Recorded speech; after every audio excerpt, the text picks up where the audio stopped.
क्या हो रहा है? वो लैपटॉप लेना.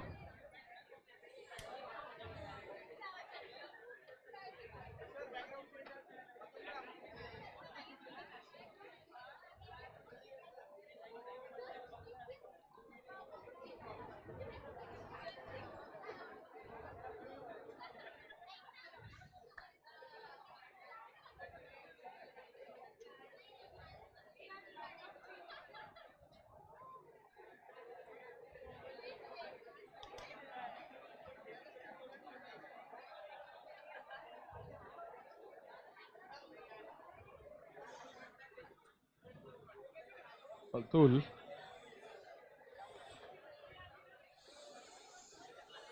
लैपटॉप आ गया क्या?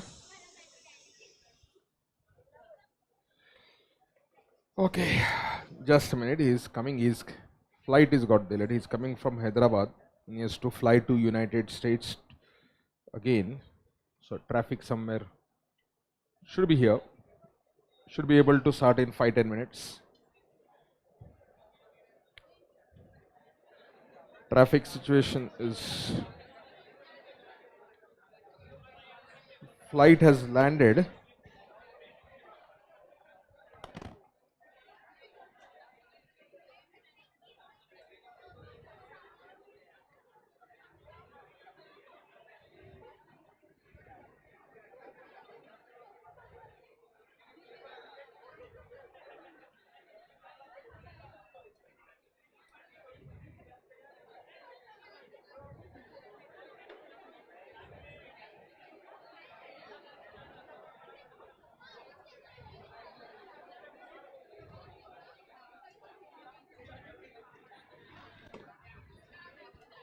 Just wait. Online students, just wait for some time. We'll have to manage it.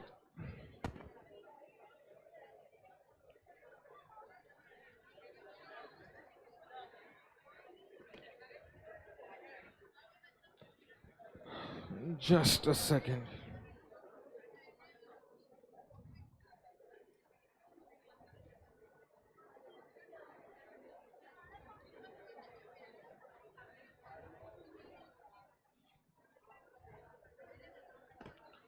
Okay.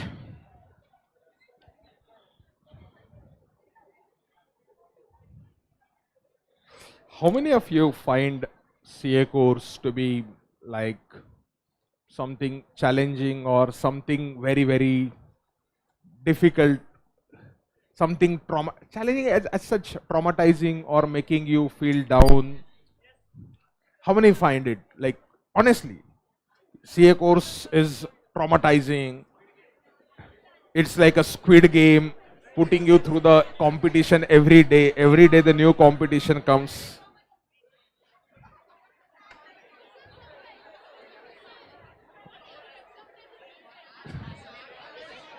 Remember, there's a wonderful line that you should remember for this. If you find it, it's trauma or it's a problem that you will go through only for certain days, only for certain number of days. There is a light at the end of the tunnel.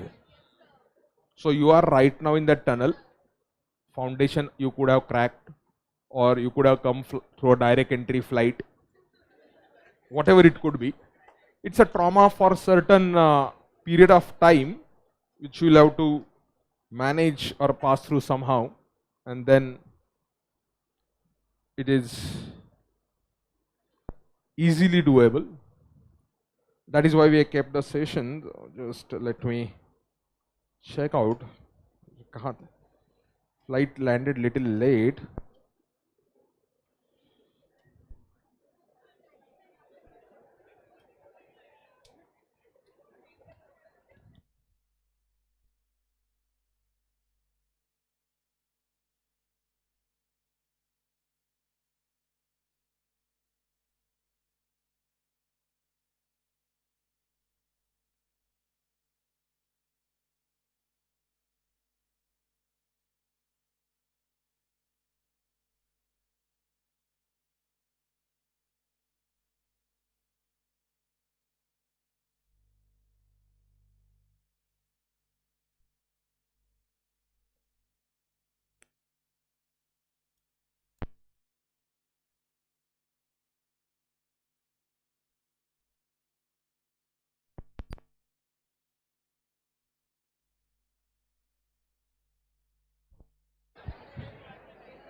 1 kilometer, 6-7 minutes he'll still take.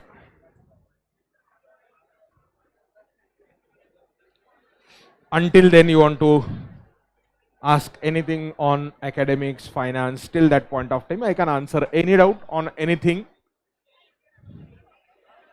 Sir, is this for foundation or inter? Raj, beta, this is for life. This is nothing for foundation or inter. Positive attitude is not required only for inter. Positive attitude is required. You could be foundation student, it's okay. You want to ask any doubt on anything, shoot it up.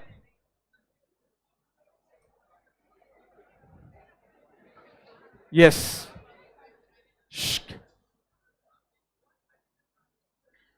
आपने जो wealth manager का बताया था Ganpule sir का, अच्छा wealth management, हाँ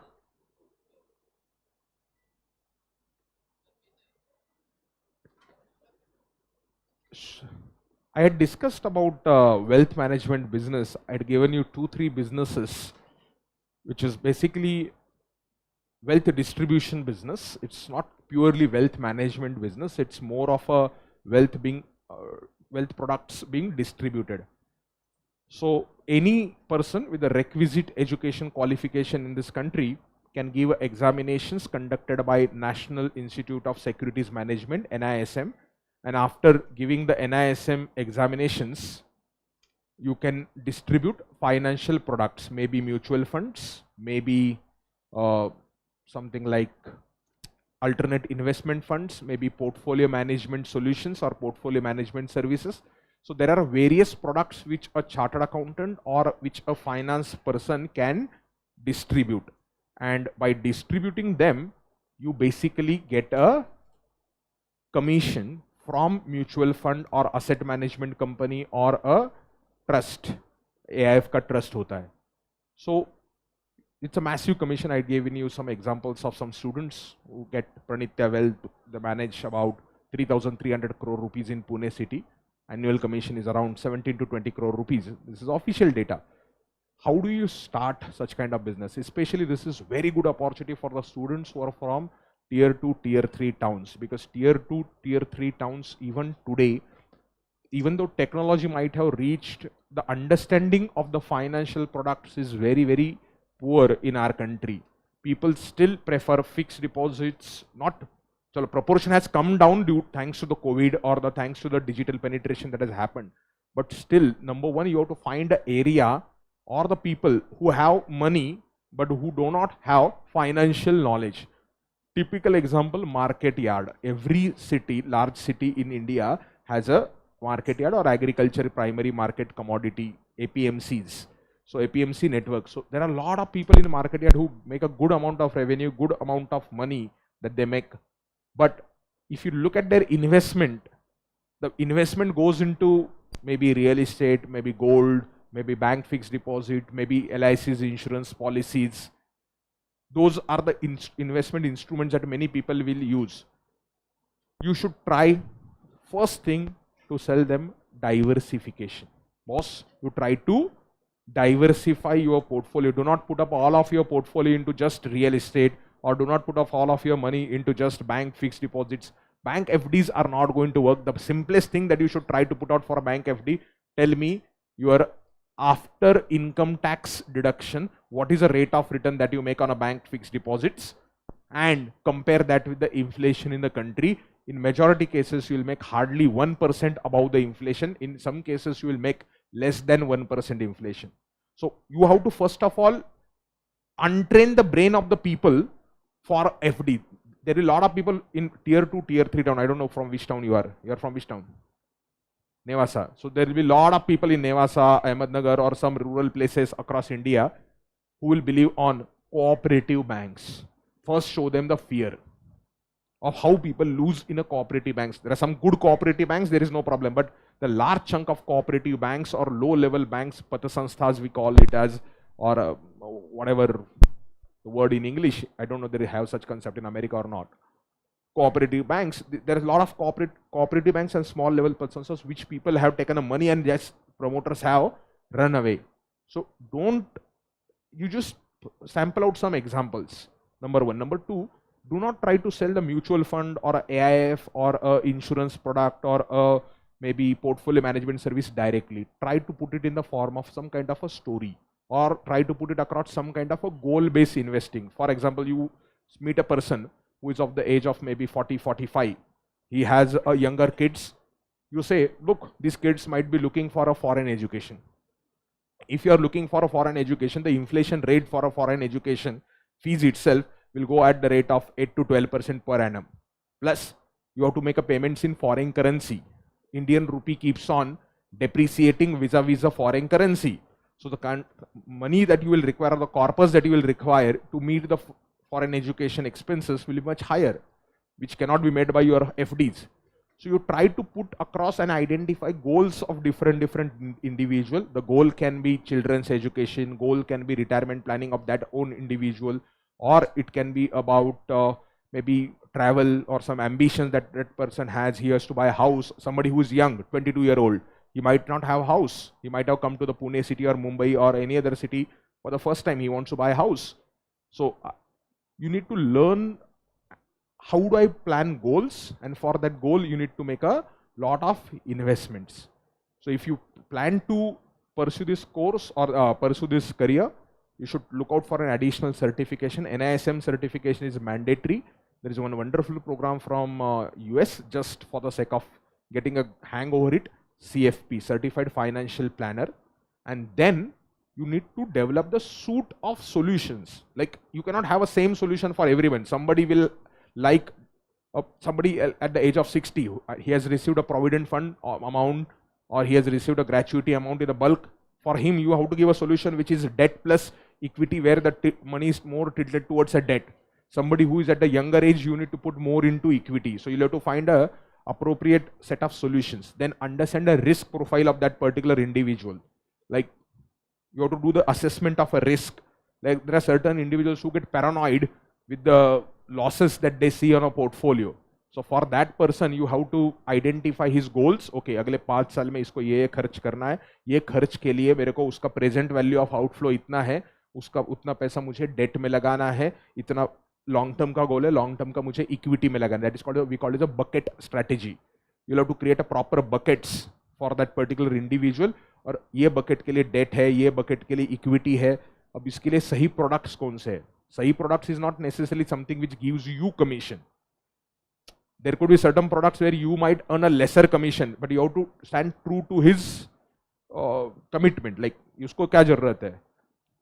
And to break down into it, unfortunately, you have to start your own CA practice also, because many people do not consider wealth management as a separate aspect. They prefer to take a decision through their practicing CA.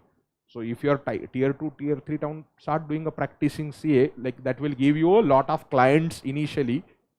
From there you can try to sell the upscaling of a product, wealth management products. It's a good industry to be in. Reason is very simple. Why I'm saying good industry? If I look at the developed nations across world, European countries, you take it, any European nation, or American, North America you take it, or you take a Japan, वहाँ पर जो wealth का distribution हुआ है, wealth as a percentage of GDP, and हमारा जो ratio देखोगे, India still has 3x to 4x more room to catch up with the Japan, catch up with the United States. वहाँ का जो वेल्थ है, फाइनेंशियल इंस्ट्रूमेंट्स में जो wealth as a percentage of GDP is very high. हमारे यहाँ पे वो प्रोपोर्शन कम है. तो that's why I am saying please do CA course with the due sincerity, क्योंकि आपको अगर वो फाइनेंशियल नॉलेज आता है, along with that you get a knowledge of some taxation instruments, legal instruments, scope is huge, and that scope is going to increase substantially because of International Financial Services Center, IFSC Group 1. When you study law, you will get GIFT City, or IFSC. Law does not use the word GIFT City. International Financial Services Center. In that IFSC, lot of money from foreign countries is going to come, huge amount. It has started. Size will increase substantially. I don't see it in a short term. There will be a lot of noise कि India के, America ने India का trouble कर दिया by putting a tariff. India China relationships have gone mad. Pakistan United States relationship are improving. It's all okay यार. मतलब these are all short term problems. In any marriage you will also have a short term problems, right? Like, you are doing a CA course, so many times you feel like giving up on the CA course or doing something else. Sir वो feeling हर रोज ही आता है sir. सो वो feeling जैसे तुमको आता है वैसे यार कंट्री के साथ you if you are betting on a country called India you will get you'll get lot of inbound money from foreign countries, lot of inbound money in foreign countries. So scope is there. I don't see scope going down, because if I show you connected in laptop, if I show you how many advisors are there in India, why I'm saying you can go to the AMFI mutual fund commission disclosures. If I just go internet nahi hai तो आ गया बहुत slow दिया है यार.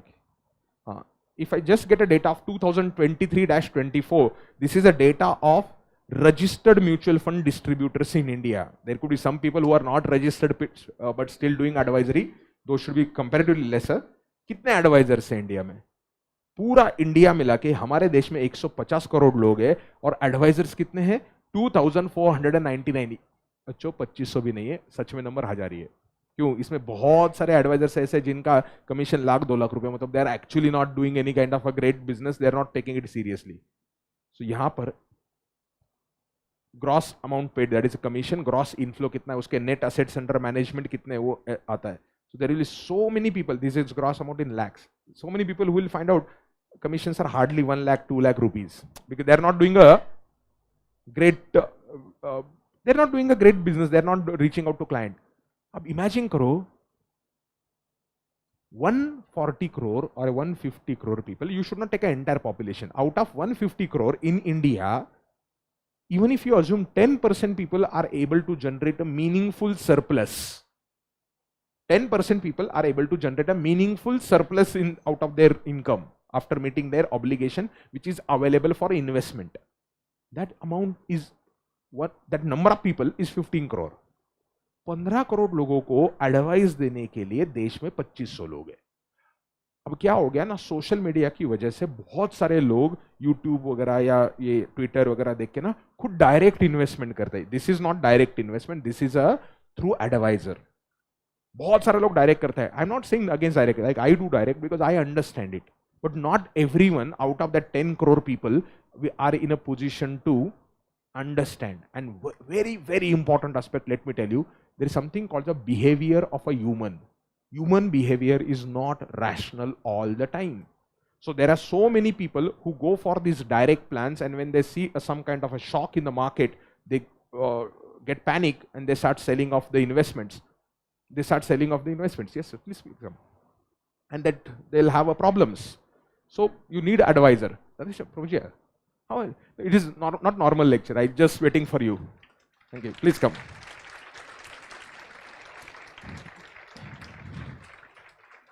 Thank you. Please come. No.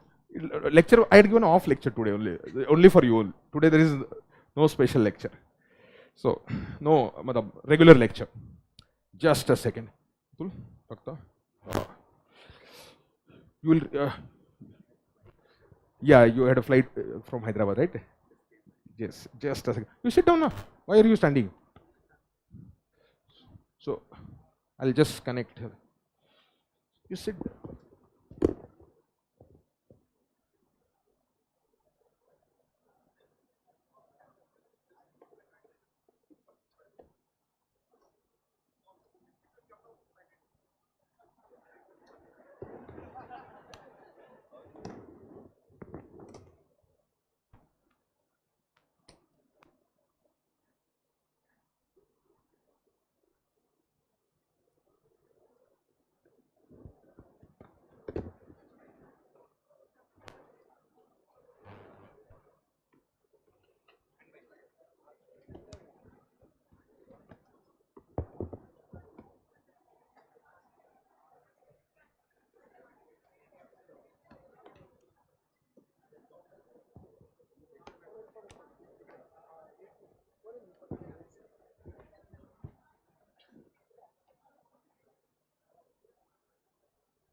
Atul, मधला जो scene है ना, त्यात नाही आला लॅपटॉप, तो तुला कॉन्फिगर करायला लागेल ना.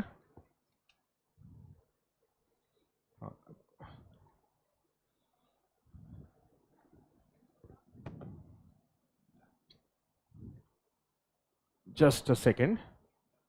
Online students, just wait for 2 minutes until we configure the system.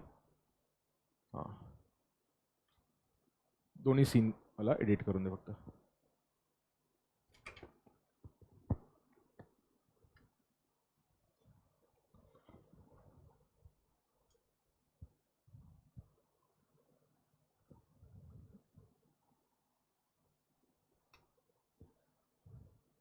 You'll require audio link ना, audio extension दिला त्याला. You'll have to take it from mixer only.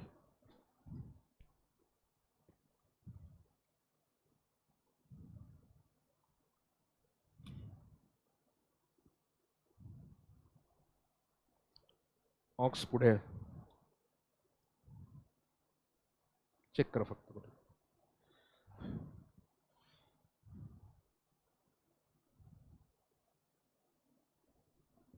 Just 2 minutes. I need audio to be connected.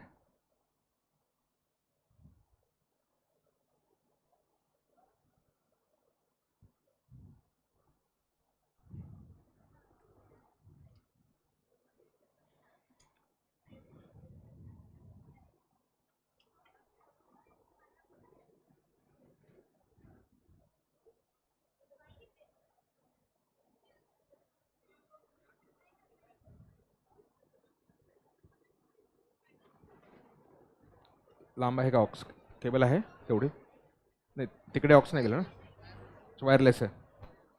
Just test once whether you are able to get it.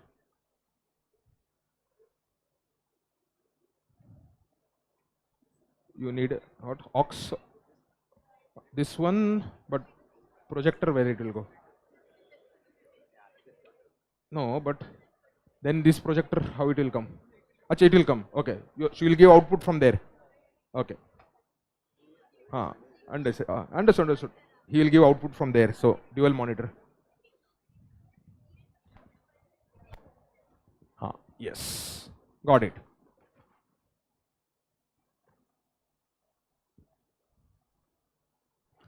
It will come once output goes there na, then there is no problem.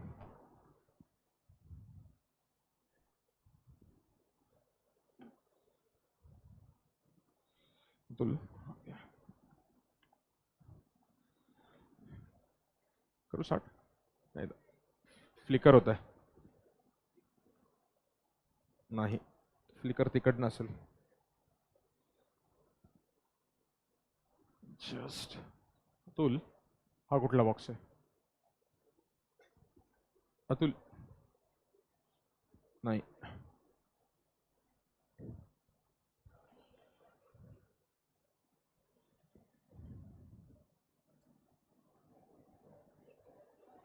हा box उठला आहे background. ठीक आहे.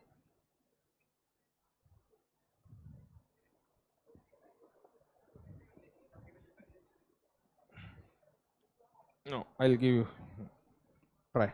Or you can sit on the first bench, na? Hey, Shitish, watch out. No, you sit on the first bench, na? No, he'll manage. Udhar ja. Arey, wire dekh. You come on the first bench, na? It will. Atul, vmix ला गेला परत. हा कुठे आला? Okay.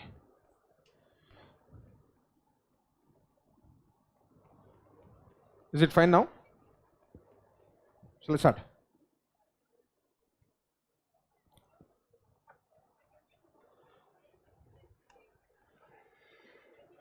Good evening, friends. So sorry for the initial delay. His flight got delayed, but that's absolutely okay. Actually, there is no need to say sorry. So as we all go through a different levels of stress during a CA course, and that is what I was talking earlier with you people. Students may be at a foundation level, maybe at inter, or maybe at a final level. they find the course curriculum itself daunting or voluminous. You know that the size of the syllabus is more than size of brain, or the what is a potential. It is not more than the potential of brain. It is definitely much lesser than the brain potential, but unfortunately we do not realize that potential of brain. I told you so many times, our brain is like an elastic. If you try to stretch it, you will understand the potential of that particular brain, but somehow still you require a regular dosage from external sources to understand the importance of that brain.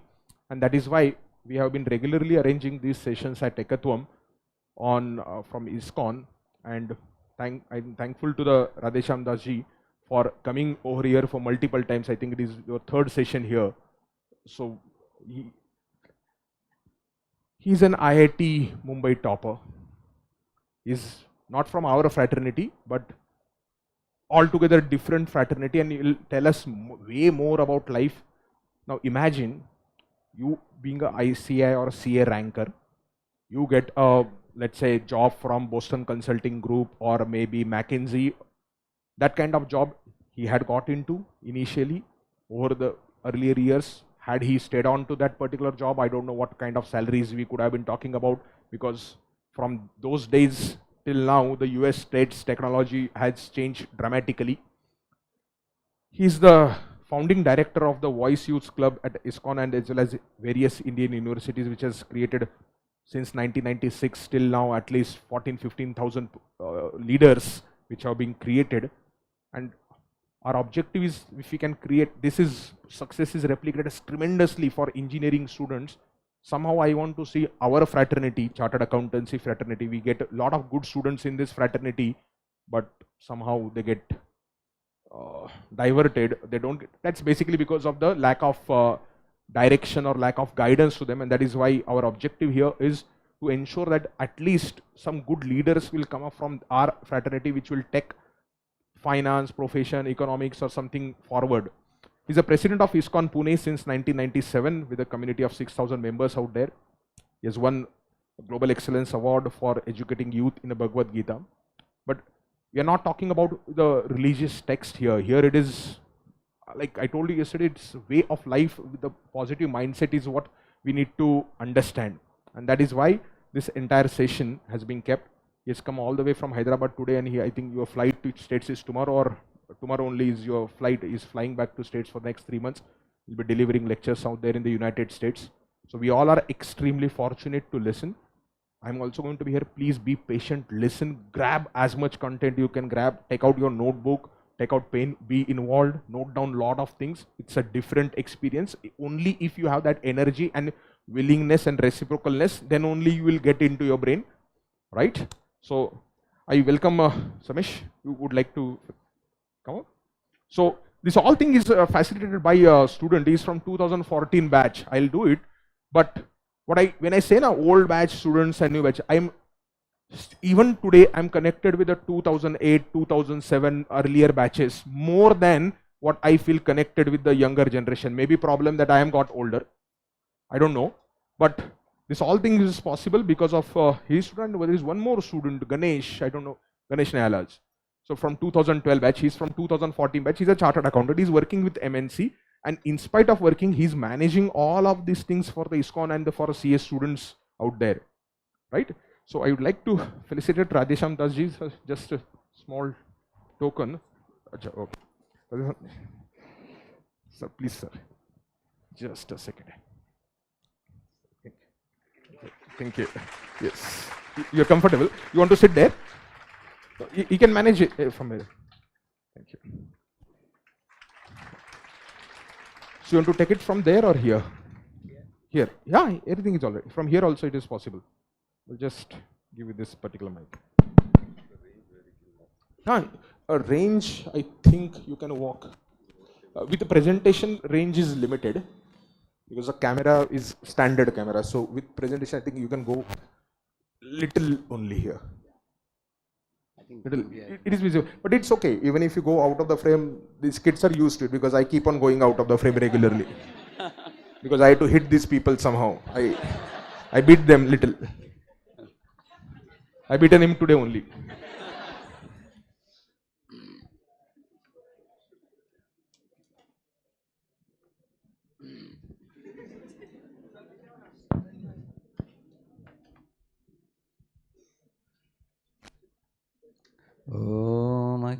ज्ञानतिमिरन्दस्य ज्ञानाञ्जनशलाकया चक्षुरुन्मीलितं येन तस्मै श्रीगुरवे नमः.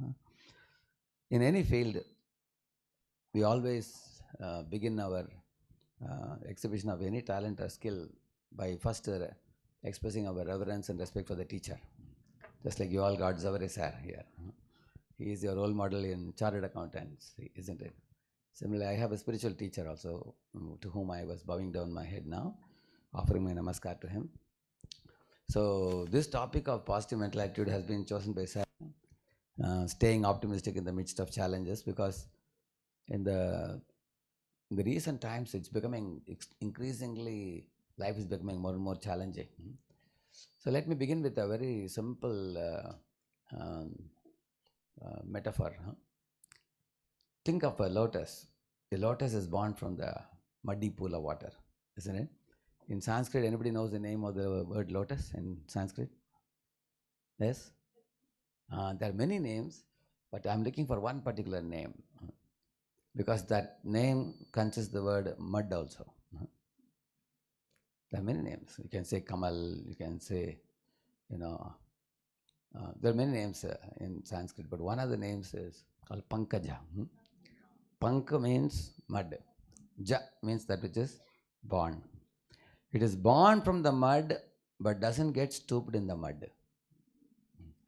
Have you ever seen a lotus going down like this into mud and saying, I am lamenting, what can I do? I am born in mud, so I am in mud. It doesn't say that, it comes out of the mud. So you will see that most of the successful people, their success has come out of great, challenges. From challenges they have come out. Just like you heard about Thomas Alva Edison, 1,000 times he was struggling to make that bulb. So every time he committed a mistake, he learned something, isn't it? Similarly from the mud comes this flower, and it comes out of the water. It always remains pure and pristine. It doesn't get muddy. Another interesting thing with this lotus, it makes friendship with the sun. It's called as Aravinda Bandhu, it is called. Bandhu means friend. Aravinda Bandhu means the sun is called as Aravinda Bandhu. That's why Yamuna is called Aravinda Bandhu Nandini. She is Surya Putri, therefore she is called Aravinda Bandhu Nandini. So what is the advantage of this lotus making friendship with the sun? So sun is compared to God in this example. One who can make friendship with God, that person will not remain like a bud. They will become blossomed. When the bud turns into a blossomed lotus, the fragrance comes out.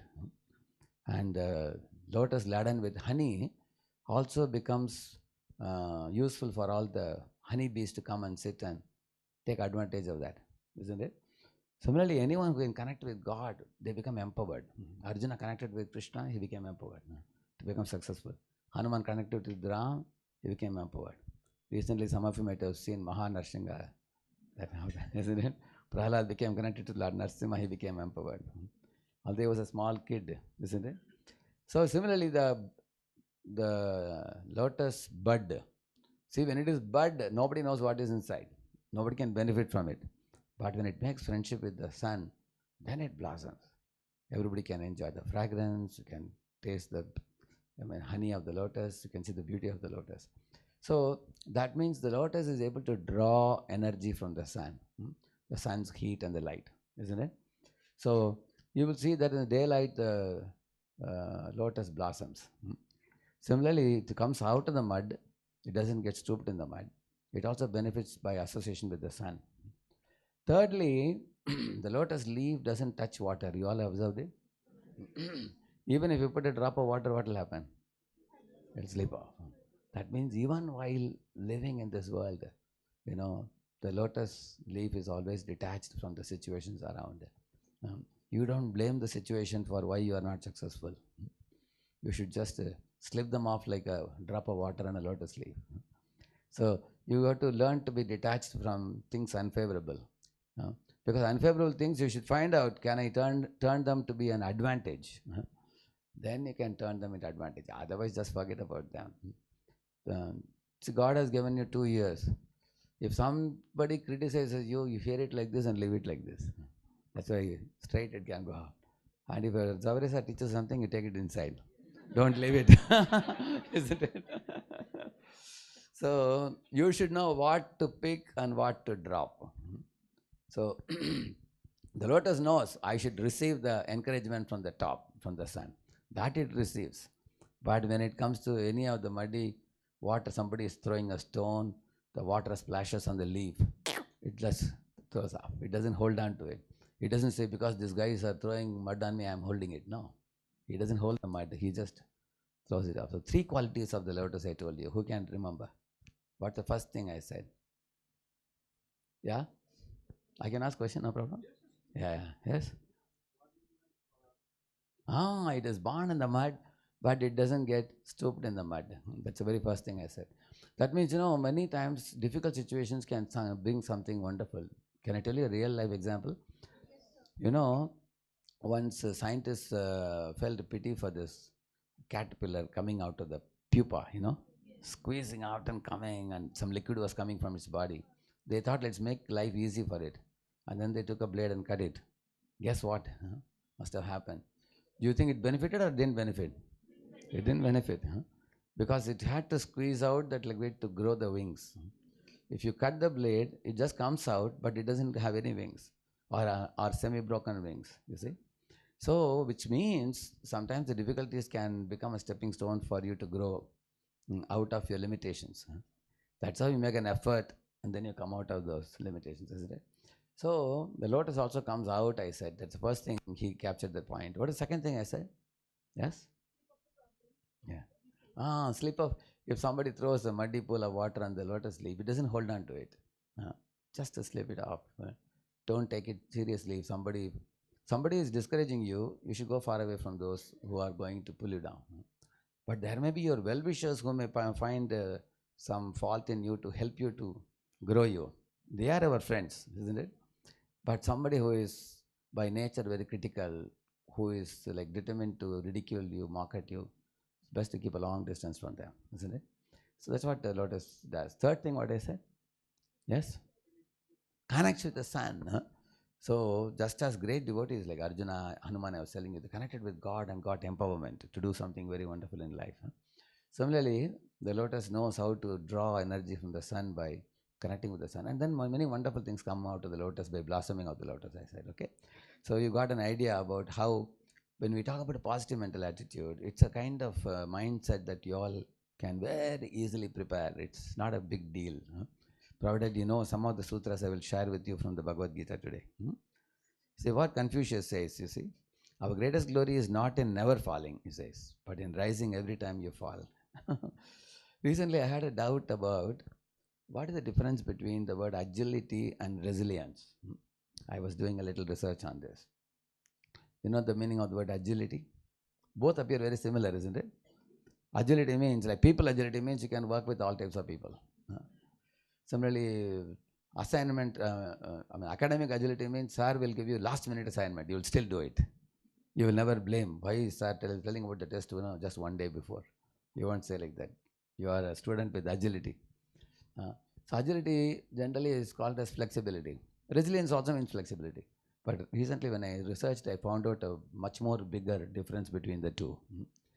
Agility means one who reacts very fastly, very quickly to the change. So let me give you an example. You know a deer and a tiger. If you see, deer has agility. Tiger has raw strength. For example, if a deer goes to drink water and the tiger is coming from the bush, jumps on it, the deer will pretend to run in one direction. When the tiger goes in that direction, it will go in the opposite direction. You've seen that? So it has agility.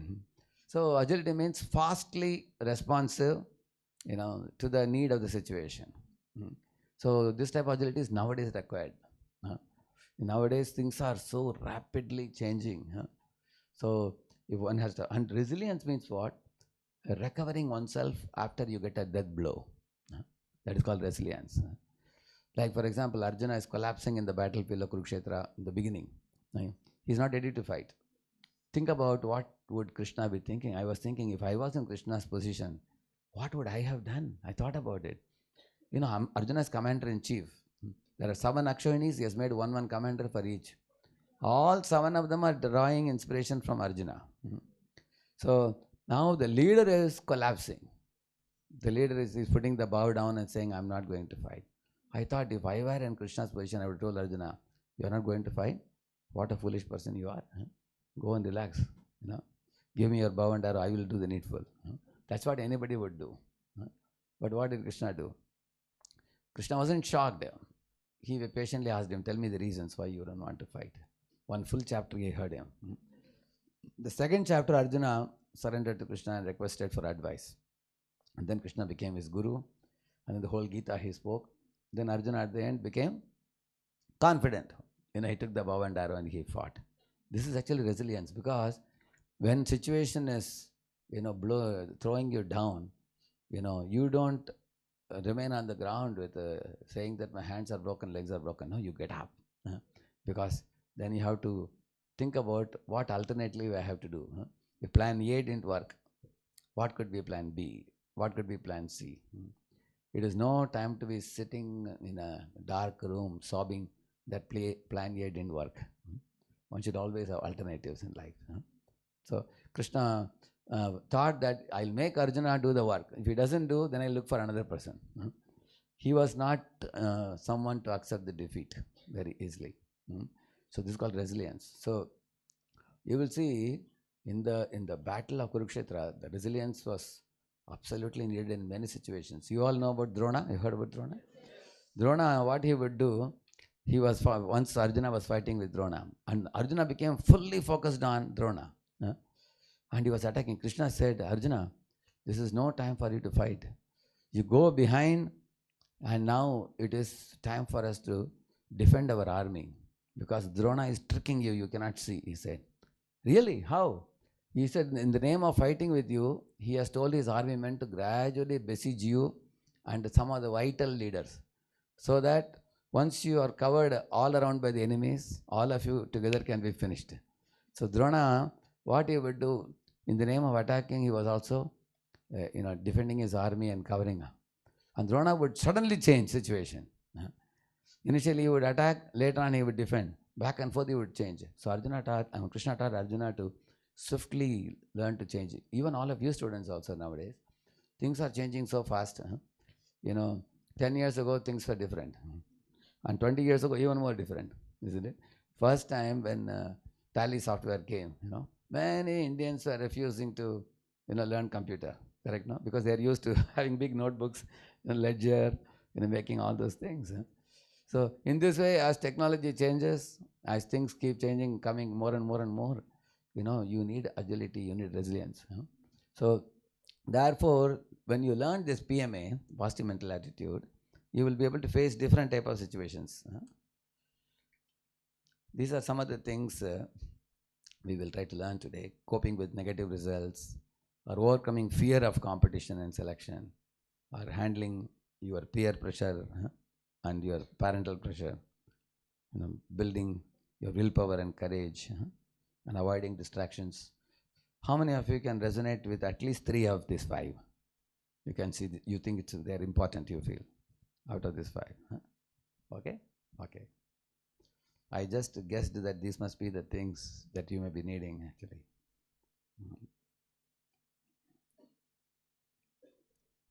You see, the common challenges, one of the challenges is, in case you didn't crack it in the first time, you make multiple attempts, isn't it? So anxiety about not clearing exams in the first attempt. How many of you would like to clear in the first attempt itself? We all would like to, isn't it? Yeah. Of course, that's called as hope for the best. Yeah. And in case you didn't clear, then what does Lord Krishna say? Being prepared for the worst, he says. So best is here, worst is here. And there are various other possibilities in between. Correct now? In case you're prepared for the best and the worst, you can never be in anxiety. But some people, if they don't clear in the first go, they develop some kind of phobia, some kind of fear, some kind of they become frozen, they become paralyzed, and they are unable to make the second attempt. So similarly, the peer comparison is another very painful thing. Measuring self-worth against others' progress. What do we do? I'll talk about it. This is a famous one, third one. Parental expectations. Parents have a lot of dreams about you, what all you will do. And you, parents are smiling and dreaming about you and you are afraid of them. I know in case I don't fulfill that dream, what are they going to do? Because especially we are emotionally connected to parents. We don't want to displease them, isn't it? So uncertainty about placements is another thing. After you finish, you are ready now to be placed. But then sometimes the market is not as you anticipated. Sometimes it is very good. Different type of winds come, isn't it? Sometimes favorable winds, unfavorable winds. This is another big menace nowadays, isn't it? Social media distractions. So the first fundamental thing we need to know, I'm starting with. See, body, mind, soul is a big talk all across the globe now. There are more than 25 universities all over the world which talk about consciousness studies, body, mind, soul studies. The yellow one I have shown you, that is the real you. In your 11th, 12th standard, I believe you must have studied the law of conservation of energy. You have studied? Energy can neither be created nor destroyed. Energy disappearing in one form, reappears in another form without any loss or gain. That we talk about material energy. In the same manner, the yellow one I have shown you is the spiritual energy. Spirit also can neither be created nor destroyed. Spirit disappearing in one body reappears in another body without any loss or gain. Spirit cannot be cut by scissors. Spirit cannot be burned by fire. Spirit cannot be moistened by water. Spirit cannot be dried by air. Spirit is the real person. In each of these bodies, whom we are seeing, all the students here, in each body there is a spirit soul, which is a real person, like a driver of the car. This first thing Lord Krishna taught Arjuna. You are not the car, you are driver of the car. You are not the cage, you are like a parrot in the cage. You understand the difference? You are the conscious person, the yellow one. And then over you there are two coverings. One is the mind, another one is body. Now, when a person dies, the spirit, you come out of the body. Actually, body, the death is like a change of dress. Today all of you are wearing one dress. Tomorrow you will wear another dress. So you are changing the dress. Similarly, at the time of death, the soul leaves one body and takes on another body. This is the first knowledge he taught. And why do you have these two things, mind and body? Mind is for storing your desires, and body is for executing desires. If you understand this basic philosophy, all these problems I told you can be very easily tackled. See, you are not the mind, you are not the body. Who are you? Soul, the yellow one. Covering you, just like we have a banian and a shirt. Like that we have a mind and the body. And the mind is for, like say I have a desire to play piano. I will store the desire in the mind. Eventually when I get money, I will purchase a piano and I will play it with the body. With the hands I will play. So hands are like servo motors. I'm sorry to use the mechanical engineering or computer science language sometimes in between. The hands, legs are like servo motors and the mind is like a microprocessor. So whatever program you write here, accordingly your hands, legs will move accordingly. Your mindset is going to dictate your bodily behavior. Let me tell you an example. Once I was going to a hostel, room to room. One boy's room I went, and he was showing agarbatti to a picture of Krishna, and he had a copy of Bhagavad Gita. And as soon as I went, he very happily received, and he said his parents are devotees, and he talked to me and everything. Then I went to the next room. There was another boy who was smoking a cigarette there. I was amazing. Both rooms were having smoke. First room was a divine smoke. Second room was a nasty smoke. But both these fellows have different type of mindsets. You agree? Yes. So their mindset is making them do. One is holding agarbatti, one is holding a cigarette. Just see, isn't it? So our mindset, what you have, the impressions in the mind they are the ones which make the body behave in a certain way. Like here you see, the yellow one I have shown you is the real you, the soul. And the red one I have shown you is the mind. Why I have shown my mind in red? All the problems are in the mind only. Like every person sitting here is a divine personality. You are pure, you are divine, unadulterated.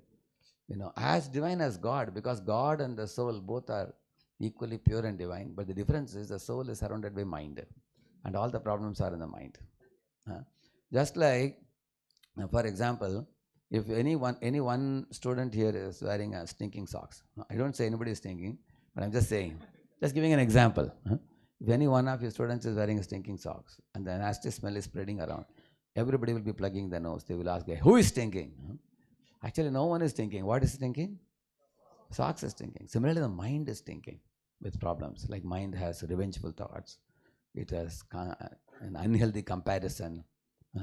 It has got thoughts of anger, jealousy, cruel thoughts and things like that. So the mind is like that red color I have shown you. Like this fellow you see, he looks like a smart guy, and here you see obvious. Correct, no? Once the mind is covering the soul, then these lower nature, lower qualities come up, isn't it? So some examples I have given. See here, the rainwater is pure in the sky, but when it touches the ground, it becomes muddy. Similarly, the soul is pure, but when he comes in this world, is covered by the mind, where the impurity is there. So, like here I have given some examples. All of you consider for a moment whether sometimes you also suffer from some of this, bad quality. Like for example, you have a tendency to postpone. Many important things may be there. You always keep thinking, tomorrow I will do, next week I will do. Actually, the most difficult things we postpone. And lastly, when the exam comes, that becomes the most difficult thing. Isn't it? Easy things we do first, isn't it? Similarly, some people are mood off. If it is very cloudy, they will say, today I didn't do any studies. Why? Because cloudy. What cloud did to you, I don't know. Isn't it? So some people get mood off. And some people get easily irritated, you see. For small, over trivial things, they quarrel with their friends. And they alienate themselves. Somebody cannot work together in a team. Like America, they have this Harvard Business School and other business schools. 82% of them have difficulty in team playing, they are saying. 57% they don't know the job description. But 82% have difficulty with team playing. So some people can do their own work, but they cannot work with others. And similarly, lacking loyalty, more dangerous thing. Bad mouthing about others is also a very dangerous thing. Bad mouthing about others behind the back. These things are very dangerous even when you tomorrow join a company or something, because it's a character problem. But all these things are, this problem situated? Mind, that's the point. So that's the whole point. And the good news for you is, just as your stinking socks is washable, mind is also washable. So if you know the art of washing away all the unwanted dirty things in our mind, then mind can become pure. And with the pure mind, your activities will be very similar to the divine soul. As the divine soul is always divine by nature. The covering, like imagine if I take a white bulb and I cover it with a yellow color paper, everything will look yellow light. If you cover it with a red paper, it will look red light, correct, no? Similarly, now soul is covered with the mind with some impurity. So it looks like some people have some bad behavior, as we say. Bad behavior actually comes from the mind. Okay, now I am going one by one slide will give us some very important solutions. See, the first solution is the PMA, positive mental attitude, means is the very first thing we should learn. Focus on possibilities, not on problems. Very first thing. Say, I send a student to a garden and ask him, what did you find in the garden? You can come back and say, oh, the garden is full of thorny bushes. Or another student may say, the garden is full of fragrant roses. So out of the two, who said it right? Who was right out of the two? Actually, both are right. Both are right. Because in thorny bushes only you get roses. But there is one very important difference. Their outlook, their outlook is very important. So the fellow who was saying it's all thorny bushes, he is only seeing the dark side of life. He's not able to see the brighter side of life. So you will see that in any situation, you can always blame the world around you. Or you can find out what best can I do in this situation, given in this situation, correct, no? Like one old lady, she had two sons. One son was doing sale of umbrellas. Another son was selling sunglasses. So whenever it rained, she would be crying. Her friend would ask her, why are you crying? Oh, today sunglasses won't sell. Another day, the sun was hot. She again started crying. Why? She said, no, umbrella will not sell. No rains now. Her friend told, at least one of your two sons, will have his business going well. Correct now? She wasn't saying that. She was only saying what was not happening. Correct now? So, in the same manner, if your mindset can be prepared in such a way that you can think of the possibilities and not the problems.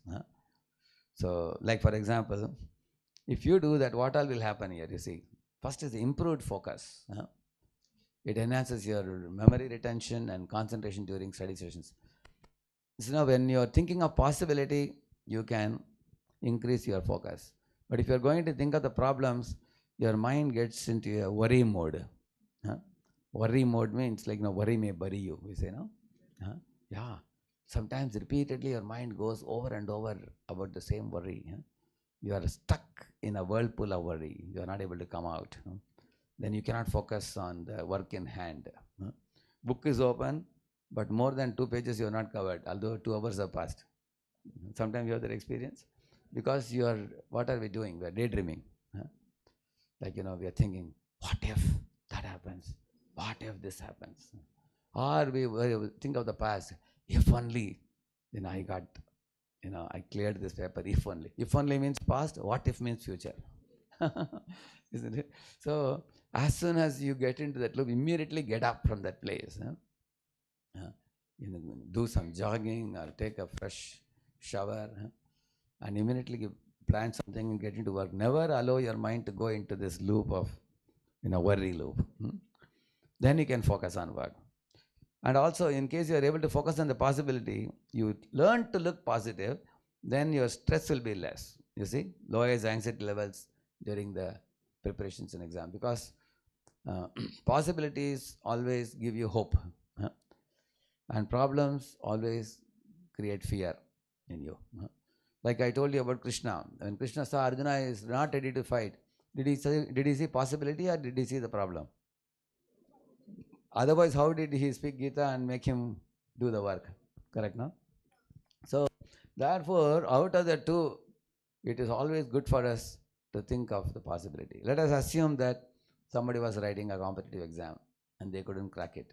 Nowadays, many people write NEET exam, people write, IIT, JEE, mains they write, and AIMS, so many exams. Similarly, all of you, what exam you all write? CA? CA Inter, yeah. So when you write, you should always know that I will try to crack it, mostly I'll crack it, but in case I don't, what are the other possibilities you should know? When I was telling this in one class, one student said, please don't tell me about other possibilities. Then what do you want? I want to clear. I said, yes, I also wish you clear it. But what if you don't clear? He said, I don't want to even think of that. He said, this is the problem. Because people don't have a plan B, plan C, plan D. So we should be open-minded, because we should know the possibility and we will certainly aim at the best. If that didn't happen due to some reason, we should always be prepared mentally. Correct, no? So, in this way, you'll be able to make better decisions also. It strengthens decision-making ability under pressure. That means generally under pressure, people collapse. Whereas, if you can see and make the art of seeing possibilities, you will not collapse. You'll be able to decide even when you are put under very, very high pressure situation. Now, that was about first thing. What is PMA? I explained to you, but focusing on possibility. The second one is coping with negative results. Let us assume that unfortunately some student got a negative result. What they can do? The first thing is accept reality without self-blame. Self-blame means self-pity. Sitting in a room, you bolt the door and weep silently without anyone's knowledge. That is not very good. Because such weeping is not going to do any good to you. It only actually buries you in depression. And depression is no good. Depression is not going... See, depression doesn't help you reach any positive solution. On the contrary, if you do this, how to analyze my mistakes that are committed. Okay, review the errors as learning opportunities rather than personal failures. In this world, who doesn't fail? You will always see people, sometimes they succeed, sometimes they fail, isn't it? I heard about Sundar Pichai, who is a Google, main person. When he was in IIT, he got a C grade once. People thought he's below average, they thought. But later on he cleared the paper. But later on he went on to become such a great man. Is it not true? Similarly, Einstein was fired from the school as below average, isn't it? In 1903, he was working as a C-class clerk, Einstein, in one of the companies. And then he asked, Sir, can I be promoted to B-class clerk? For that, he was scolded by his boss. He said, what have you done in C-class level that you had to be promoted to B-class? If you next time you write a petition for this, we will fire you from the job. They said, and the next year, 1904, he published 4 papers. You know, that E equal to mc square, and the theory of relativity, time dilation theory, all that he published. Then he became genius of the century. Actually, you don't know what is awaiting you. Actually, God can make a beggar into billionaire if he wants. Correct, no? Overnight, people have become like that. So, in your life also, what awaits you, you do not know. Maybe something bright is awaiting you. Why should you be depressed? Correct, no? Einstein didn't become depressed. He just was like a normal man, and then something miraculous happened through him. Correct, no? So, in case some negative results came, first thing what you should do, acknowledge the results without harsh self-judgment or criticism. What is the self-judgment or criticism? I am useless. I am, not competent. This kind of feeling, if you hold in your mind, it's no good. I'll tell you a real story. It comes in the this thing in the Vedic literature. One boy was he was a Gurukul boy. His teacher told him that you are not memorizing the verses and you are not attending the class on time. You are a little insincere. So go home for some time. We will see later whether to admit you or not. So he was sent home. So when he was returning home, on the way he found one amazing observation. One lady was drawing water from a well. In those days, they used to have on the ground level some stones around. And then when you draw the water from the well, the rope was upbraiding over the stone. And the boy had one amazing observation. He said the stone is hard and the rope is soft. But the rope is able to make a line on the, not a line, impression on the stone. Gradually stone is getting upgraded. This was something very extraordinary for him. How can a soft rope make impression in a hard stone? When he observed her doing this, repeatedly drawing water, he immediately went back to Gurukul and told the teacher, Sir, give me one more chance, he said. Because if I repeatedly practice, then I'll become expert. So practice makes a person. That was the lesson he learned. And then when he was allowed a chance again, and he is the same fellow who became Kalidas later on, who wrote Kumara Sambhava and all those things. By practice. Earlier he was little lazy. Then once he started practice, he became expert. Correct, no? So that is the point here. Don't presume yourself to be good for nothing. Maybe something very wonderful may be there within you, which you are not aware also. So have some confidence in it. And the second point talks about analyze the mistakes objectively. Review the errors as learning opportunities rather than personal failures. If some error, mistake happened, use it as an opportunity. Can you commit a mistake again in future? Yes, you can, but a new one, not the old one. Because already you learned a lesson from the old one, isn't it? This is what I was telling about Thomas Edison, isn't it? 1,000 times he failed and at last he found the tungsten bulb. So, and then the third one I have written, replace I failed with the term I learned. Shift your perspective from defeat to growth and development, correct? Like this one, you see here, the fixed mindset means what? I already know it all, I can't change how smart I was born. I give up easily, I ignore useful feedback, you see, I avoid. This is a fixed mindset, rigid. This is like a brittle bottle. Like this one, this glass, is it brittle or is it flexible? Brittle. If you put it down, what will happen? Yeah. On the other hand, how is this one? If you put it down, it jumps back again. It doesn't break. So we should be like this one or like this one. Like this, correct now? That's the point. Then you have growth mindset. This mindset is, it's a flexible growth mindset. And this one is fixed mindset. If you put it down, clang, finished. It breaks. So let's not be brittle in our mindset. Let us be having a growth mindset. See the growth mindset. I want to learn. I learn from others. I can go to my friend even Without feeling any shame, I can ask, I am very poor in the subject, can you please help me? Huh? I can train my brain. I can work hard to get better at something, you see. Mistakes are learning opportunities for me. I'll keep trying. I want to be challenged. So this is a very good mindset, the green one, correct, no? Green side. So this is the solution for this. See, coping with negative results means analyze mistakes objectively and have a growth mindset. Don't have a closed mindset. You all understand this point? Okay. See here, life often puts challenges in front of us. A fixed mindset means says, I can't.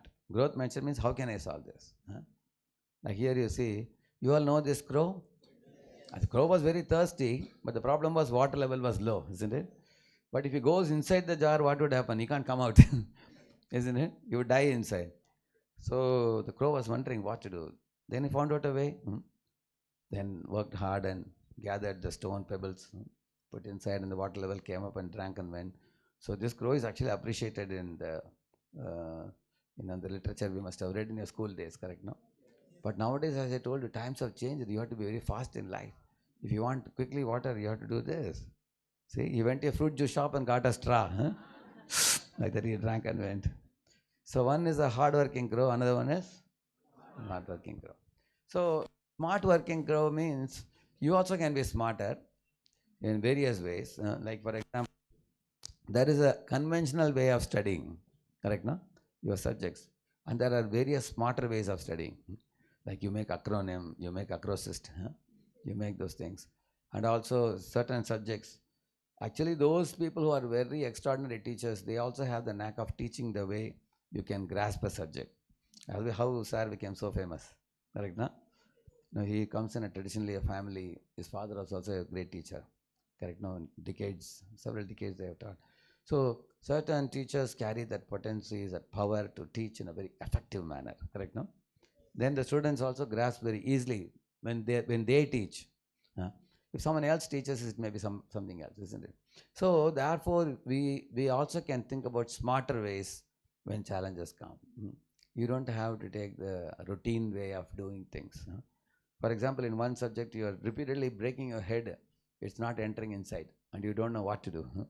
Then you can go and find out who are the smartest people, some teachers or students, isn't it? You can learn alternative way to do the same thing.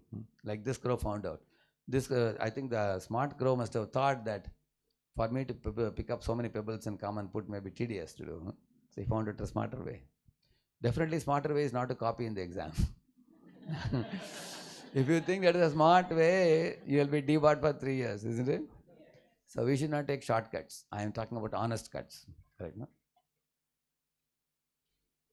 Okay, that was second one. Third one, what is the first one I told you?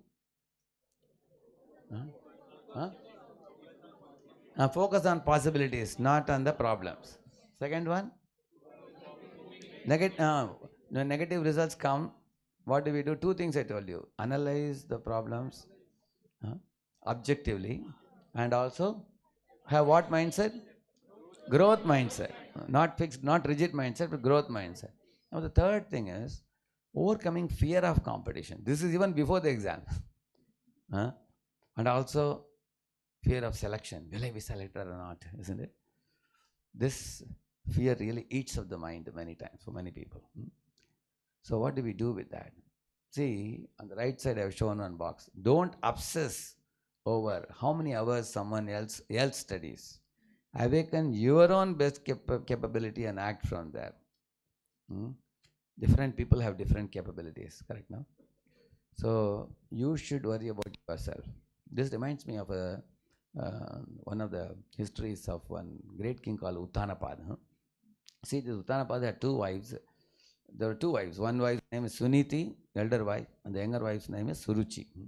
See the name itself. Suniti means she was Niti, Naitikata. She was very moral. And the second wife's name was Suruchi. Ruchi means she was very good looking. But when you see from the quality point of view, the first wife was very, very moral, ethical, spiritual minded, devotee of God. And the second wife was good looking, but she was a competitive lady. She was a little aggressive in nature. So one day, Both of them had one boy. The first lady had, Suniti had one boy called Dhruva. Second lady had another boy called Uttam. So Uttam went and sat in the lap of his father. Dhruva also wanted to sit in the other lap.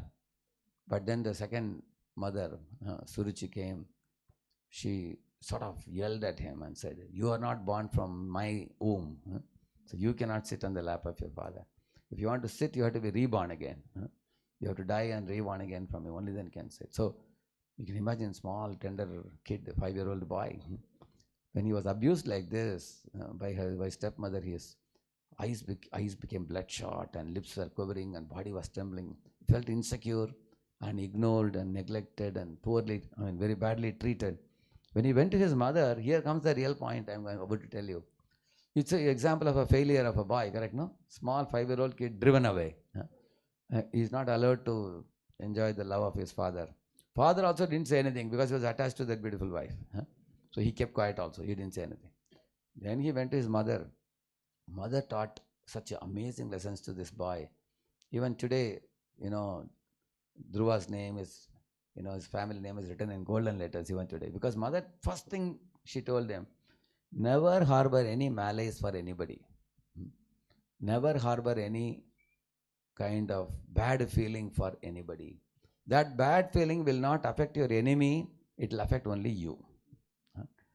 For example, if there are two students, A and B, if A is getting very good marks and B is harboring a bad feeling, who suffers? B only suffers. And A may not know that B is having a bad feeling about me. Correct, no? But B is silently suffering. It is like carrying a red hot coal in the hand and running behind somebody. Who suffers? You want to throw it on that person, but till then you have to carry it. So the carrying person suffers. So in our school days, our teacher gave one exercise for us. She told, write down list of all the people whom you have problem with, or you have quarrel with, whom you hate. Some of us wrote 3 or 4, and some boys wrote 12 or 15 also. They had problem with many. So teacher said, that many tomatoes you have to bring tomorrow, she said. So everybody put tomatoes in the backpack and they brought it. And to give to the teacher. Teacher said, no, keep it, I'll take it tomorrow, day after tomorrow, I'll take it another day, keep it.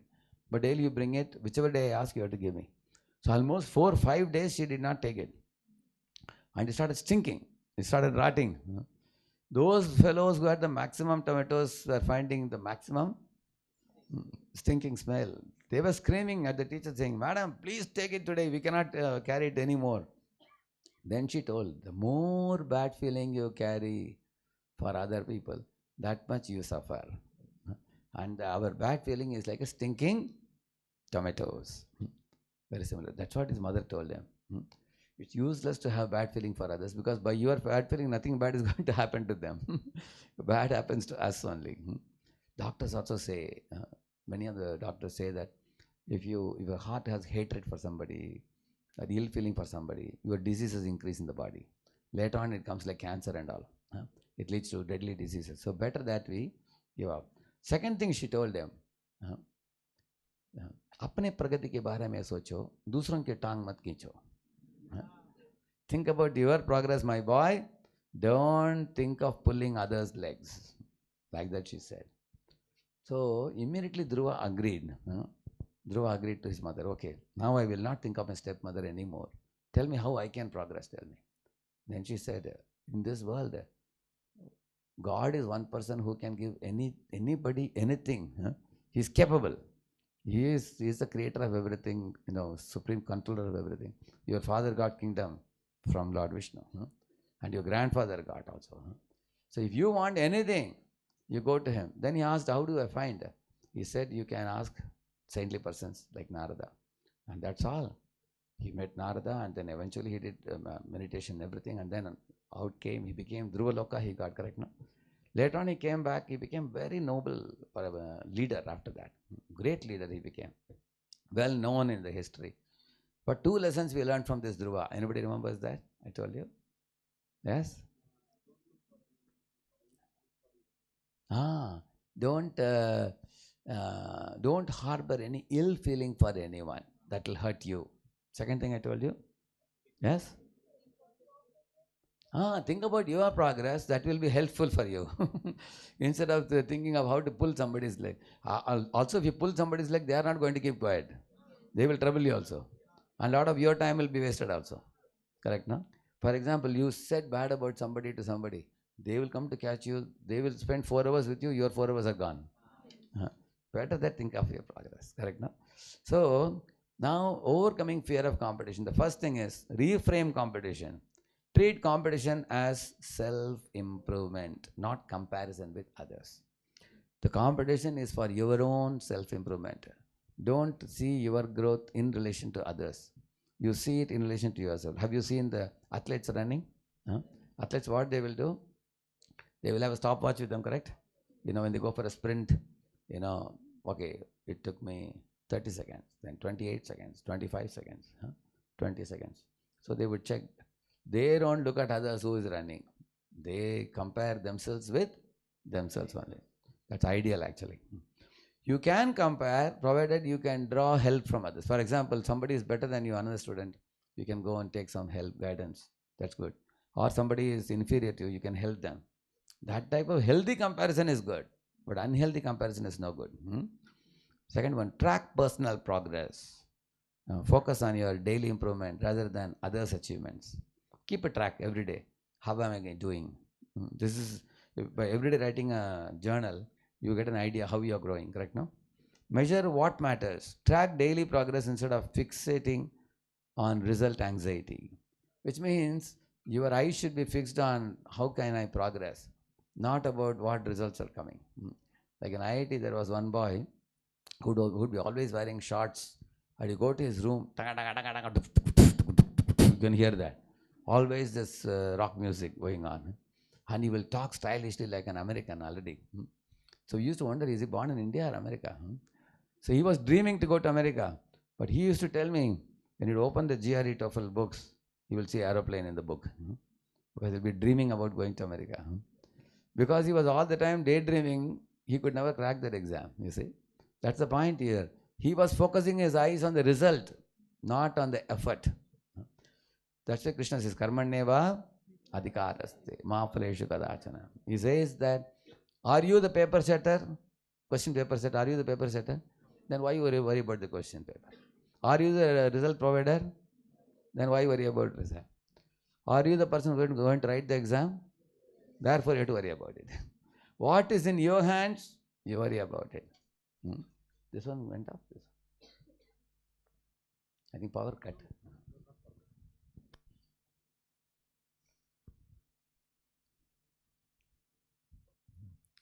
So, very simple point. What is in your hand, you worry about it.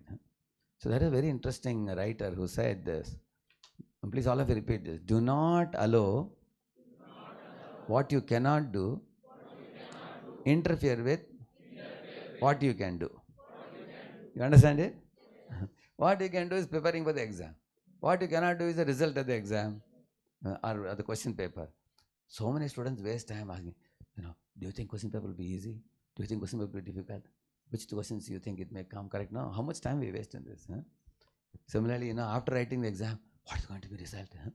Because you are not going to give the results, don't worry. Whoever has to give, they'll give you. So Krishna says, don't worry about these things, he says. So, measure what matters. That means your preparation matters. Track personal progress. Keep a track of your own progress. Don't talk about others' progress. Reframe competition. Competition is with yourself, not with others. Okay? This is clear now?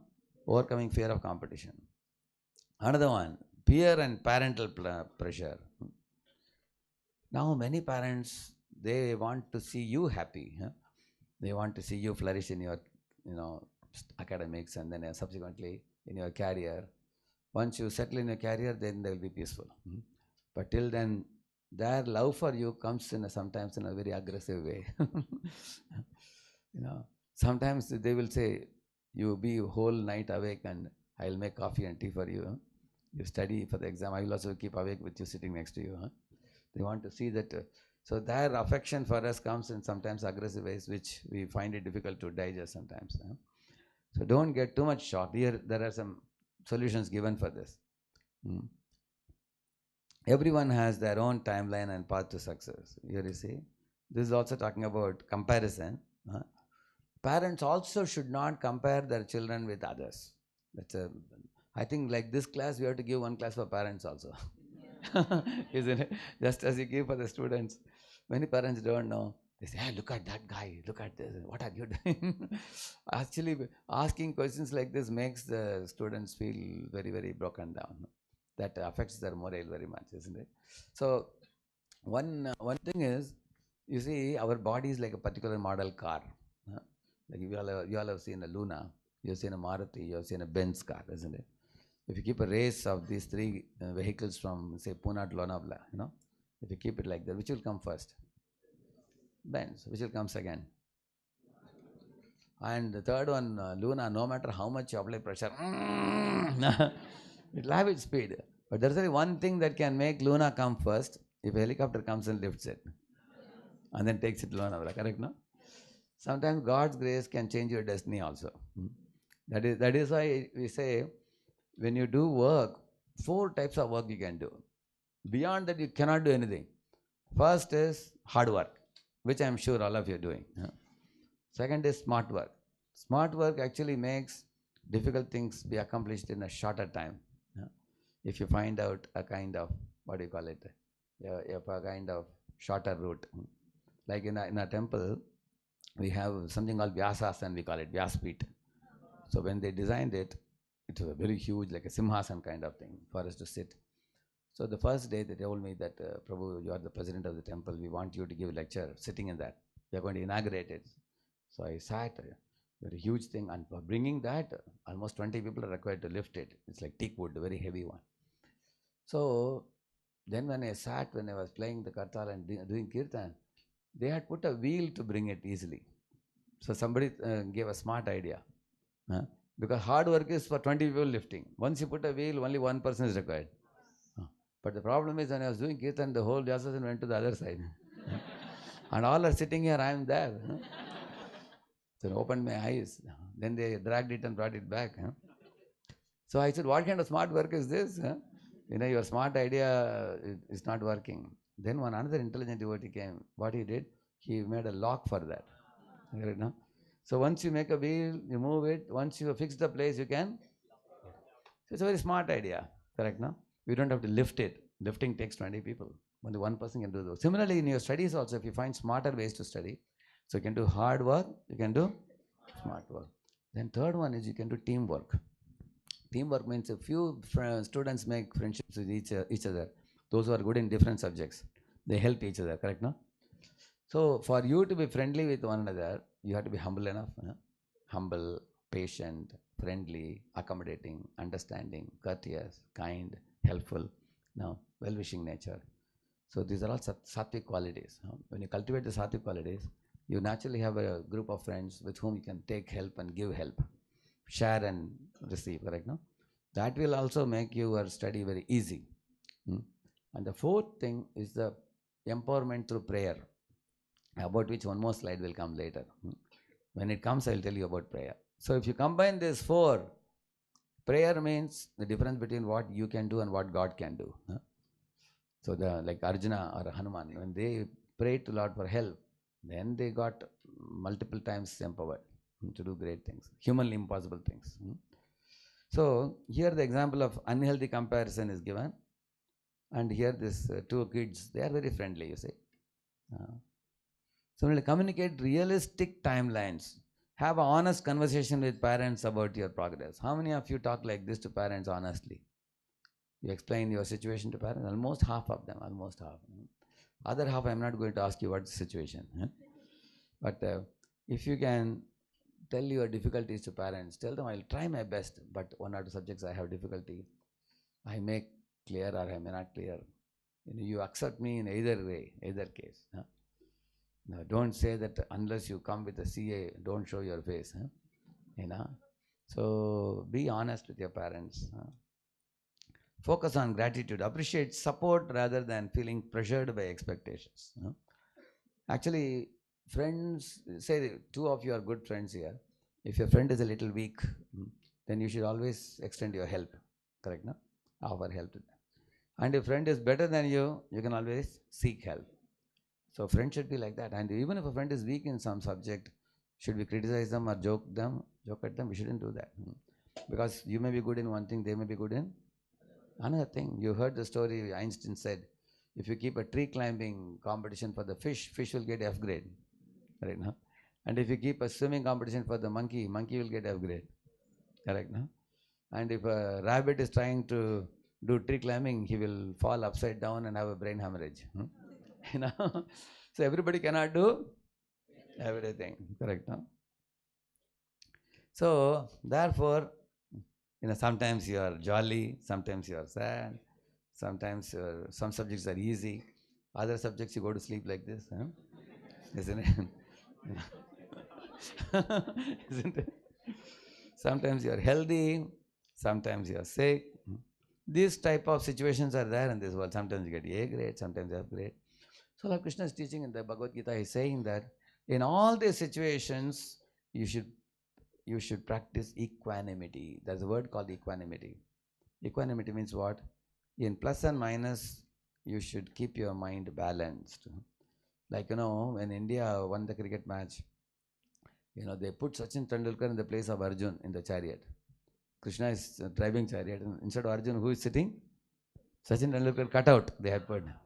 And he is holding a bat. Arjuna is holding a bow and arrow. This fellow is holding a bat and sitting. Next year, when India lost for the Pakistan match, they were burning the effigies of all the, cricketers. So this goes to show how much mind is like a monkey. It goes like a pendulum, swinging mind. But actually in Gita, Lord says that one should learn to have equanimity, balance. And why you should have balance, there is a reason given for this. Because in this world, success and failure will come and go like summer and winter. Like, when winter is coming, it's very cold, you may say, but then winter goes away, then summer comes. Oh, summer is too hot, you may say, then rainy season comes. So, similarly, when you see the night and you think, oh, it's so dark, it is so bad, but then tomorrow the sun will rise. So, in this way, you will always keep getting changing situations in this world. So, Lord Krishna is saying that don't get bogged down by negative situation and don't jump too much when you get success, because we can become proud also. Don't become proud in success. Don't get psychosomatic depression in failure. Like that he says, keep equal mind. Like Lord Ram was told, you're going to become the king tomorrow. But then later on things changed. And he was told to go to forest for 14 years. Was there any change in emotion in his face? That is equanimity. So this is something very important to learn. There was a king who told his citizens that tomorrow is my birthday. And he said, anybody who gives me a gift which is worthy, they will get 20 lakhs cash prize. Even if you give 100 rupees gift, but the gift should be extraordinary gift, he said. So many people came and gave him gifts. But one gift one man gave him, which was just some probably 200-300 rupees worth ring he gave him. When the king wore the ring and he looked at it, something was engraved in the ring, which made the king very thoughtful. And the king gave first prize to that ring. What was written in the ring? This too shall pass away. This was written. So, when you get success, you become proud. You look at it. What is written? Oh, the success may not always remain. So then you don't become proud. You fail in some paper, look at the ring. Okay, failure will pass away. So I will succeed again later. So you don't become depressed. So we are living in a world where things are changing. So don't too much take small situations, trivial things into very big things. Okay. So this I was telling you, compare yourself with yourself only. So here is a story of an elephant. Once the sunflowers laughed at the elephant and said, "Hey, look at you, elephant! You are a freak. Look at us. How we have such beautiful frills. You don't have any frills." So then the elephant went and purchased some Fevicol and put frills all over his body. He was sticking leaves to his body to look like a flower. And he asked them, "Am I good enough now?" And they said, and they laughed at it. Okay, you're all right, they said. But then because of this, his eyes got blocked. He couldn't see properly. He toppled and he fell into the river again. When he fell again, he became like this. Again, he thought, now the flowers are going to laugh at me. But this time the flowers talked something else. They told him, see what they said. "Dear elephant, don't worry, my friend. Please understand this fact. Elephants are elephants. Flowers are flowers. Flowers cannot do, and we cannot do what you can do, and you can't do what we can do. Be happy with the way God has created you. So it's a very, very deep lesson, because uh, because you will see that we all are uniquely created by God. Everybody will be good in some subject, correct? No? Everybody may not be good in every subject. So therefore, we should, what do you call it, bring out the best potential. This is what I told you about Einstein, what Einstein said. It is mentioned here. See, Einstein said, everybody is a genius. But if you judge a fish by its ability to climb a tree, it will live its whole life believing it's a stupid. Like that he said. Okay, let me ask you a question about the story of the rabbit and the tortoise. So who won the competition? So what is the moral of the story? Slow and steady. This is a well-known story, isn't it? But let me tell you another moral of the story. The fast and consistent will always be ahead of slow and steady. If rabbit never sleeps, who will be the winner? And occasionally or always? Always. And having understood this, what the tortoise said, he intelligently told the rabbit that I am ready for a competition provided you keep the flag ahead of the river. So they kept ahead of the river. Rabbit didn't think about it much. Then when he ran up to the edge of the river, he realized, now how am I going to cross the river? But the tortoise slowly came there. The edge of the river, he dropped into the river and he reached the target. So who won the match now? So now you understand? That means in this type of competition, who will always win? Then they both understood one lesson. There's something called a situational leadership. In water, who is leader? In land, who is leader? That's what they understood. Similarly, each of you here, you may be leader in one area, one subject. So you don't have to lament about what you cannot do. You think about what you can do. Focus on what you can do. Not worry about what you cannot do. So later on they became friends. They said, anyway, our goal is to reach the target. On land, you carry me on your back, tortoise said. And in water, I will carry you on my back. Again, when land comes, you again carry me on your back. In this way, we both will reach the target. This is called as team. Team means when two differently talented people play an interdependent role, then the goal is accomplished very easily. Rather than competing, they can complement. How many of you understand this? It's clear? Yeah. See, there are 7 intelligences here. You can, God has gifted all of us with one or more of this. How many of you are good in writing? Then you're word smart. How many of you are good in mathematics? Then you are logic smart. Yeah. How many of you are very concerned about environment, eco-friendliness? Then you are nature smart. How many are good in drawing, painting? Yeah, photography. Yeah. You are picture smart. How many of you are good in sports? Yeah, you are body smart. How many of you have a good sense of music? You are music smart. How many of you are very gregarious and you are very, you feel happy in interacting with a lot of people? You are always surrounded by people. Yeah, you are people smart, isn't it? And how many of you, we just put you in a room and lock you up for 1 year with about 100 books and your lunch will be given through the window, don't worry. How many of you can remain like that? Then you are self-smart, isn't it? So, intrapersonal. So, there is intrapersonal and interpersonal different. So, how many of you at least got 1 out of these 8? You got. Correct, no? Yeah, see, almost everybody will at least 1 or 2. 1 or 2 or 3. So that is your called as USP, your unique selling potential. This is actually God's gift for each of us. So once you know which one you are good at, even if you may be a chartered accountant, but at the same time, side by side, if you cultivate your music smart, that will give you a lot of confidence in your, because your contribution is appreciated by the people in the world. So along with that, even if you are weak in another area, it won't matter.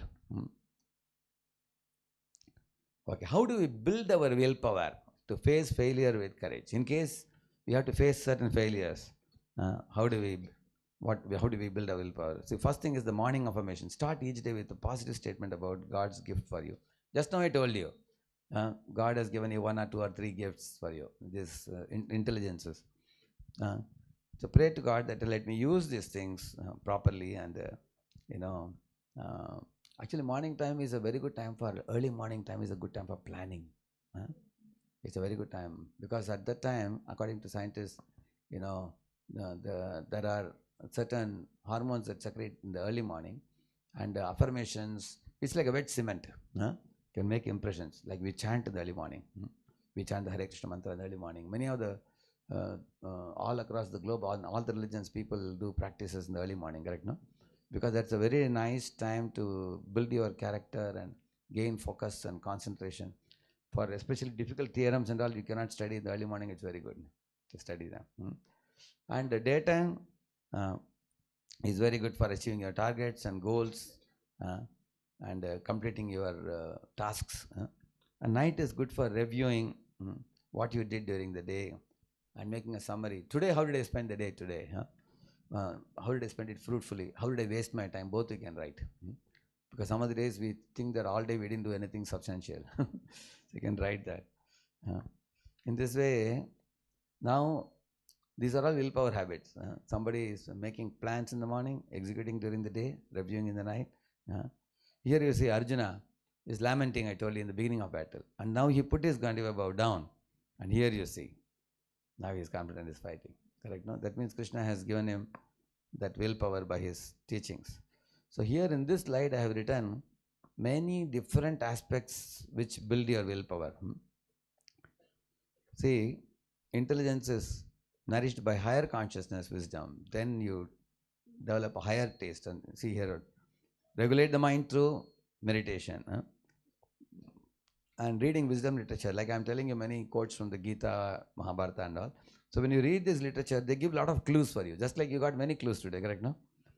So it is, and also saintly and uplifting people. Uplifting means people who raise you beyond Rajaguna and Tamaguna. Tamaguna means lazy, Rajaguna means crazy. Isn't it? Tamaguna means people who oversleep. And Rajaguna means people who sleep less and their brain is hot, so they become crazy. So we have to rise above that balanced life and avoid bad habits, bad friends, bad ambience. Bad means what? That which is detrimental to body, mind, soul. Anything that is detrimental. Seek the company of spiritually focused friends and mentors. Eat pure, sattvic, sanctified food, prasad. Engage in voluntary seva. In voluntary seva, what happens when your energy is positively spent? It also gives you a higher taste. And you work with a group of other bhaktas. So it's a very joyful thing.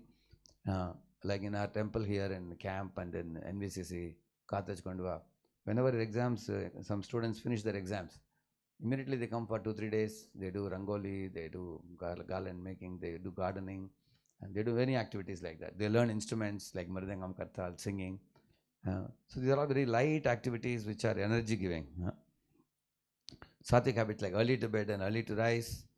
Actually, night sleep between 10 to 4 is most effective.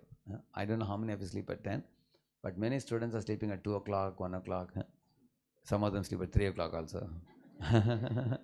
If you sleep at 10, according to you can go to the YouTube and ask for the video on why the top-notch CEOs like Tim Cook and all of them get up at 4 a.m. They sleep at 10 and get up at 4. Why? So there is a video, 2-3 minute video is available. You can see that. It talks about 10 o'clock, the pitta and that starts secreting in your inside system. Daytime, your body is active. Night, your inside body is repair. Repair is active. It's like overhauling your car after you travel a long distance. If you don't allow the repairing of the body, you feel very tired and dizzy all day. And then avoid harmful pleasures. All these things, illicit sex, meat eating, gambling, intoxication. These 4 are very clearly mentioned as adharmic activities. Actually, sex is not prohibited when a man and woman come in a sacred tie with the blessings of the parents properly, because boys and girls nowadays connect even at the age of 18 or 20. But later on, parents don't agree. At that time, it really becomes a very great difficulty for them. They have to marry somebody whom they may not want to. And they are not allowed to marry someone whom they chose. So that's why this is and also your academics can be thoroughly ruined if you get into romantic activities. Romantic activities are like daydreaming activities, and Often we have seen students, very brilliant students, lose their good intelligence when they get into these activities. So there is a time for marriage when you are going to marry at 27 or 28. Wait for the time. Don't be in a hurry now. Now you focus on academics now. And similarly, meat eating, meat digests very slow. In comparison to the vegetarian food. Evening time we should eat light so that morning can get up early. And gambling means lying, cheating, looting, all those things happen. Intoxication, very dangerous. Like, smoking, drinking, drugs should be given up. Even vaping. Vaping looks like the vapor looks like, they have the electronic cigarettes, correct? Looks like very nice, but there are very dangerous nicotine drugs in that. In the long run, they will eat your system inside. Nowadays, drugs are put into chocolates and they are selling it nowadays. So you may be thinking it looks like very nice chocolate. You eat it, but it's very deadly.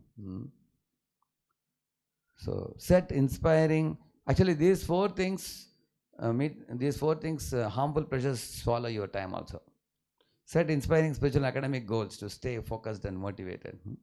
Pray to Lord for willpower. So, lot of things. So these are all willpower increasing things.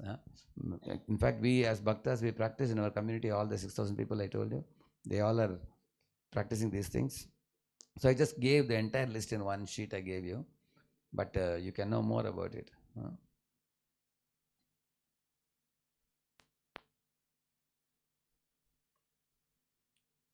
Oh, sorry.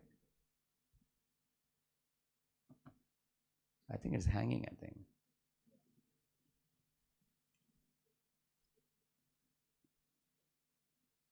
It's getting hit it up also. So I can take some questions.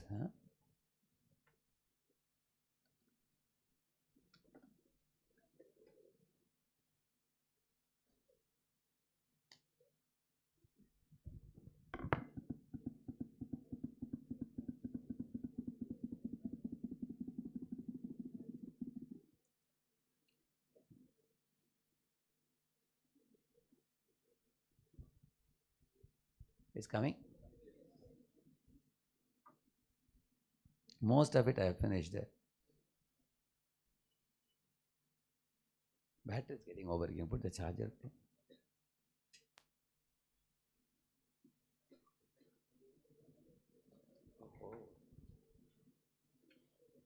I think this is giving some.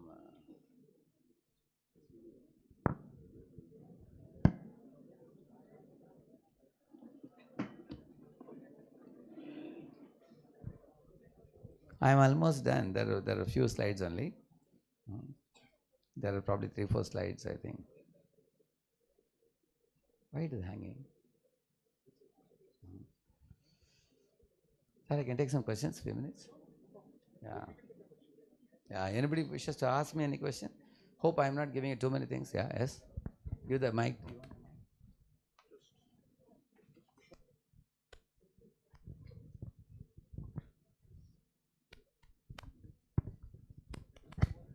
Hello. First, I want to thank to you for such a wonderful session, and thank to all management team and Abhishek sir for arranging this session. Sir, my question is to you that what was the actual feeling at that time that after your graduation from IIT, which is the dream of millions of people right now, to become graduate from IIT, and you left that life and you joined with ISKON. Hare Krishna, yeah. Actually, many people wonder why after my IIT I joined this ISKCON.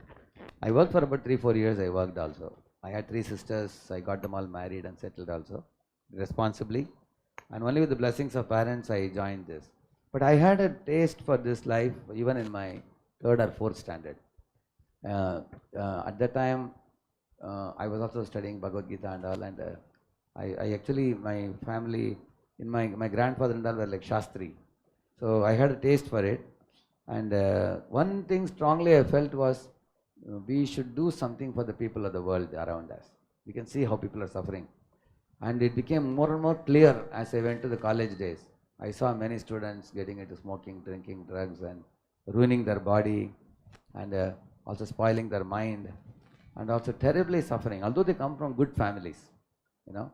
So I thought that, the spiritual goal, the ultimate goal of life, meaning of life, purpose of life, along with that, how to also be a good academic student, correct? No? So this has been always my uh, taste to study, to practice, and to teach. I had the taste. So when I went almost dozen organizations. I wasn't clear which organization to join at that time. But when I came to ISKCON, two things were very remarkable for me. One is Srila Prabhupada, the founder of ISKCON Society. He says that we should not go to Himalayas to get our own moksha. We should live in the heart of city and reach out to the suffering people and help many, many people get the message of God. So this was one thing that I really found it very striking because it's a selfless activity. We are not thinking about our own selfish deliverance, correct? No? Second thing, we in this moment we don't say like the three monkeys you've seen, shut your eyes, shut your ears, shut your mouth. This is not a nakaratmak moment, it's a sakaratmak moment. It's constructive. Here I found that with your eyes you can see the deities of the Lord, with ears you can hear katha, knowledge, with mouth you can sing kirtan, take prasad, with legs you walk to temple. So in this way all senses can be used in God's service. This is another thing I liked because it's very easy for anyone to apply. On the other hand, if we tell people stop all activities and go to Himalayas, how many will come? Correct, no? So I found this movement Bhakti Yoga. It's called as yoga of love. Karma Yoga means yoga of action. Jnana Yoga means yoga of knowledge. Ashtanga Yoga means yoga of concentration, and meditation. And then Bhakti Yoga means yoga of love. So in Bhakti Yoga, you give the heart to God. So I found this path extremely appealing personally to myself for my practice and teaching also, going around and teaching all classes of people. We teach children, college students, we go to homes, we go to companies also. And the goal of this moment is to bring out the happiness in the heart of the people, which is hidden. The people, actually everybody can be like an innocent, pure child. But right now the mind is creating so much trouble, as I told you in the beginning. So the mind can be cleansed by the chanting. And when I see people becoming happy, then we feel so joyful that somebody is being brought to the right path. Correct, no? So somebody derives delight in becoming an engineer or a doctor or a chartered accountant. I feel in society we also there's a great need for the monks also, those who are practicing and who are preaching. You agree? Thank you. Hare Krishna. Please raise hand. Will come. Yeah. Yeah. Like we now our generation, the most of the problem comes in when in our generation the main problem is one fine day we decide to do one thing for our career. Correct. 2 to 3 days we follow it, but after that We are unable to keep consistency. uh, Correct. So for consistency, the first thing in consistency is you should be convinced about the importance of that particular activity. Heart of hearts. If you generally what happens, say for example, if I tell you to study now, but your exams are going to come only after 6 months, what our mind generally says? Exams are not now, with a lot of time. So we take it very lightly, correct now? On the other hand, there are students who want to prepare 6 months in advance. So they will be studying with very great vigor, correct now? So the number one is understanding the importance. Anything we do, like for example, avoid bad habits, I say. Somebody may not know how dangerous are the bad habits, but like we say, latonga booth, we say, no? When they indulge in those bad habits, they get some slaps and kicks, then they realize, my Lord, it's very dangerous. Then they will not go for it. Later on they give it up, correct? No? Some people hear and they learn it. Some people hear and see others, suffering. Like somebody did not study well, they are not able to crack the exam. They see and then they learn. Some people hear, see, and they have to experience themselves, and then they learn. Some people even after experiencing, still they don't learn. They repeatedly commit the mistake. So which is the best out of the four? The first one, by hearing and learning. So first be convinced about whichever action. And after you are convinced, then three things you can do. Like if the activity is like a watermelon, you can't eat watermelon like this. You slice it. Therefore, any big book you have to cover, cut it into chapters, parts, and then bit by bit you can swallow it, correct, no? Secondly, you need peers who will encourage you, correct, no? When you have friends, they're also in the same goal there. So with them, like some students are serious, some are not. Huh? So if you want to be serious, then associate with those who are serious. Equal friends, they encourage you. Then there should be some role model for you. And that role model gives you the inspiration and strength. You know, I want to be like that person, correct, no? So the role model and the peers and then the milestones, you know, along with this conviction for the goal to be attained, you know. With all these things, the most important thing is you have to develop the inner muscles to control your mind. Because the biggest problem is, right now the mind is like an untrained elephant. The untrained elephant can crush a car, it can kill people also.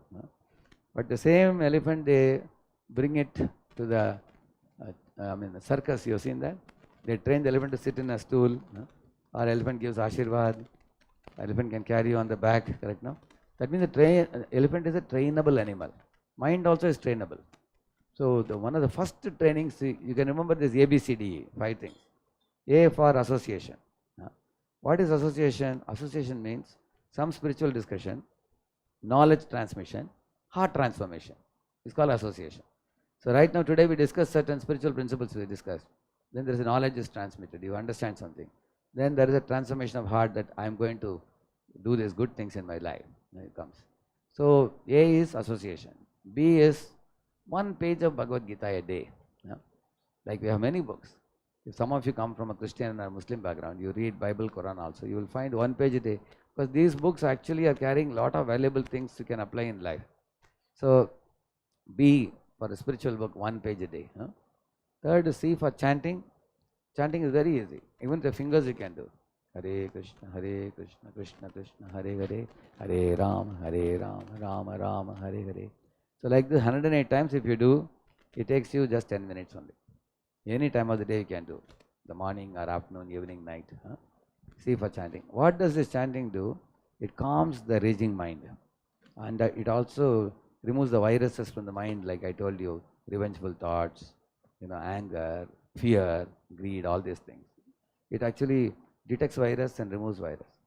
That's C. And D for devotional diet, we call it. The devotional diet is the food offered to God with love. Correct, no? So that food is sanctifying. That also purifies consciousness and mind also. Then the fifth one is E, means engaging in some voluntary seva. Like your ABhishek Zaware sir. He is teaching for chartered accountant students. So this program, what he is organizing is a voluntary work he is doing. Voluntarily, he has done this program many times like this. And so in this way, by your voluntary service, many others will benefit also. So you all will remember this. A for B and C, at least 108 times a day, 10 minutes a day. And D, devotional diet. And E, some voluntary service. Okay. So these 5 things to start with, they are not very difficult. You are giving some everyday input, and this is going to build your inner willpower. And then your mind becomes controlled. Like you all would like mind to be your servant, or you want to become a slave of your mind? Mind should be your servant, isn't it?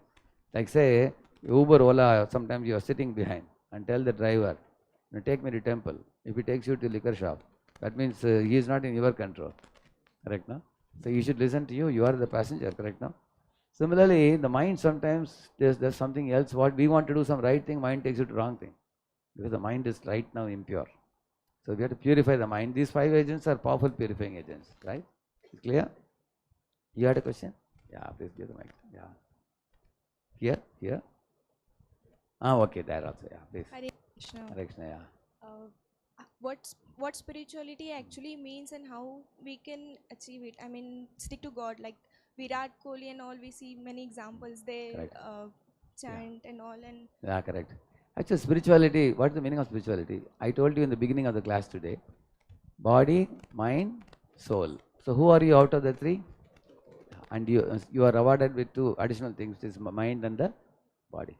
So spirituality teaches you to align with the will of one supreme God. You call him different names. You call him Jehovah, you call him Allah, you call him Krishna, Rama, different names. There is one supreme who is the creator of this universe. And he has made this universe in a certain way. For example, I'll tell you, certain activities you do, you will become healthy. Say you do pranayam, you do yogasanas, you do chanting, you eat pure prasadam, you will become very healthy. And also you behave well with other people, then they are friendly, you are friendly, life is more happier.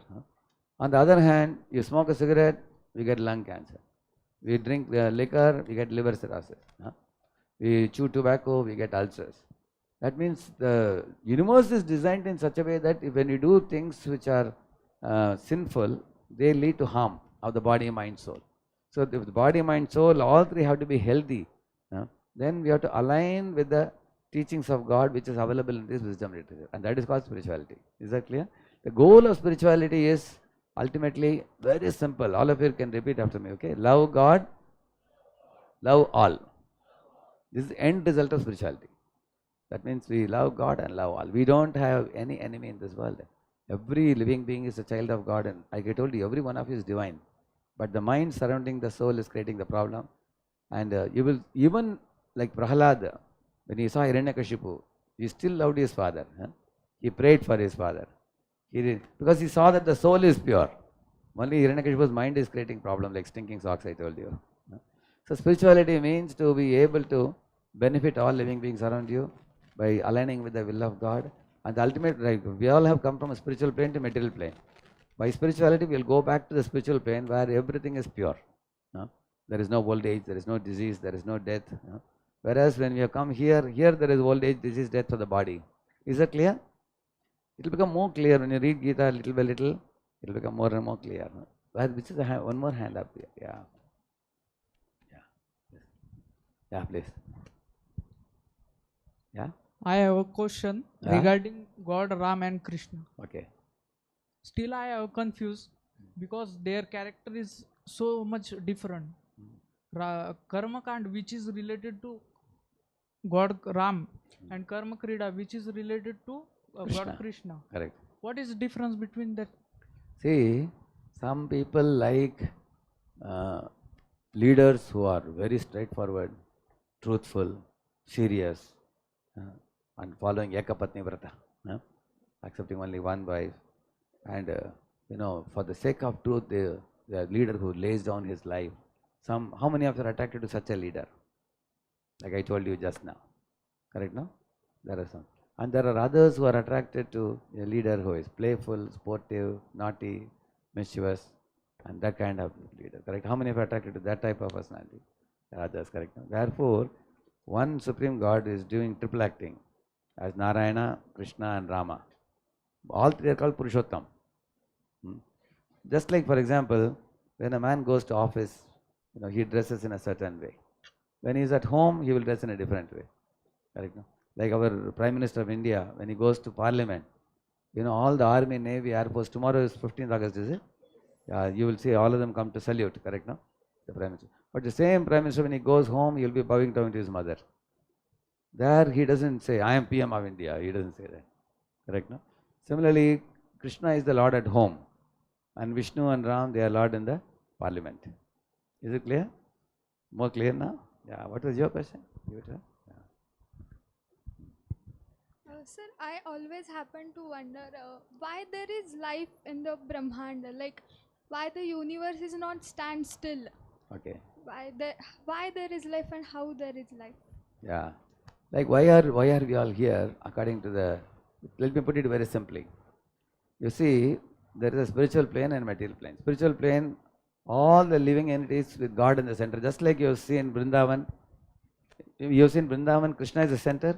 And all living beings are aligned with him. In Ayodhya, Ram is the center, all aligned with him. But one Ravana did not want to surrender to Ram. Correct, no? Similarly, Kamsa did not want to surrender to Krishna. Similarly, you will find there are two types of living beings, law abiders, law breakers. So in this India also, for law breakers there is a jail. For law abiders there is a state to live. Law abiders also follow law, but they follow the state law. And law breakers break the law and live in the jail. They have jail laws they follow. Similarly, spiritual world, material world. Spiritual world is a state of the Lord, where all living beings align with His will, and there's a sweet atmosphere there. Where material world is a place where those who want to be independent of Him, they have come here. And then they have a chance, that's why they are given a mind. impure mind with which impure independent activity they want to do. But once we become clean and purified, we can again go back there. Just like the rainwater is impure now, you can put in a desalination plant and purify it. Then again it becomes pure. Then we'll be back in our original spiritual plane from where we have come. In order to put this very simple, in Bible there is a story of one father prodigal. So he had two sons. First son was a good son. The second one was connecting with very bad company. And all his friends told him, take the share of your father's money and we will go and enjoy life. But the father said, Beta, I am keeping you so happily, why do you want to leave me and go? He was very adamant because friends told him. He took the money and all the friends squandered all his wealth. And one day he was penniless because he spent the money in various dirty activities, smoking, drinking, drugs, women, everything. Finally he was penniless and all friends ran away. Then he was alone. Then he went to a landlord to work in a field. He had to feed 100 pigs some low quality wheat flour, and he was told to eat the same thing. So one day he was crying, saying that I'll go back to my father. I do not as a son, at least as a servant. So he came back to father. Seeing him, the father was so happy. He put up a festival at home, embraced the second son, welcomed him. And to the son's great surprise, he treated him exactly like the way he treated the first son. So the moral of the story is very simple. In this story, the father is God, and the two sons are, one is a righteous son, one is a naughty son, correct, no? So we all have come in this world, we are little naughty, we have come here to be independent. And we are trying to be independent. Are we happy here? We get into many problems here. So there is an angel in us, there is an animal in us. Like there is a Hanuman in us, Ravana in us. There is a Yudhishthir in us and Duryodhana in us. There is a Prahalad in us and Hiranyakashipu in us. So Prahalad is called Seva Vritti and Hiranyakashipu is called Bhoga Vritti. Similarly, Hanuman, Seva Vritti, and Ravana, Bhoga Vritti. Similarly, Duryodhana, Kauravas, Bhoga Vritti, and Pandavas. So which one we have to awaken more? Yes. Then you go back to God. So that is why the spiritual movement means it teaches us to don't exploit other living beings. Don't exploit God's resources. Don't trouble anyone. Don't trouble yourself also. Hiranyakashipu troubled himself also and troubled others also. But when you do Seva Vritti, you will be happy and you can make others also happy. Is it more clear now? Thank you. Yeah. So, there are many hands up. Yeah. Please give that. Yeah. Go ahead. Yeah. Hare Krishna Prabhu. Hare Krishna. So my question is that how do we deal with distractions around us? How can we focus on one thing which we are doing? That was the last topic. Remember that? Gaining focus. Can you show that? It's coming now. This is praying. Hanuman is praying.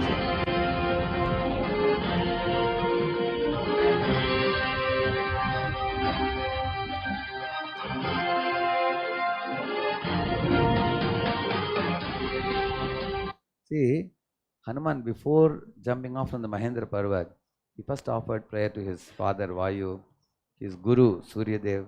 He offered prayer to Lord Ram, Lord of his life. So because the prayer empowers.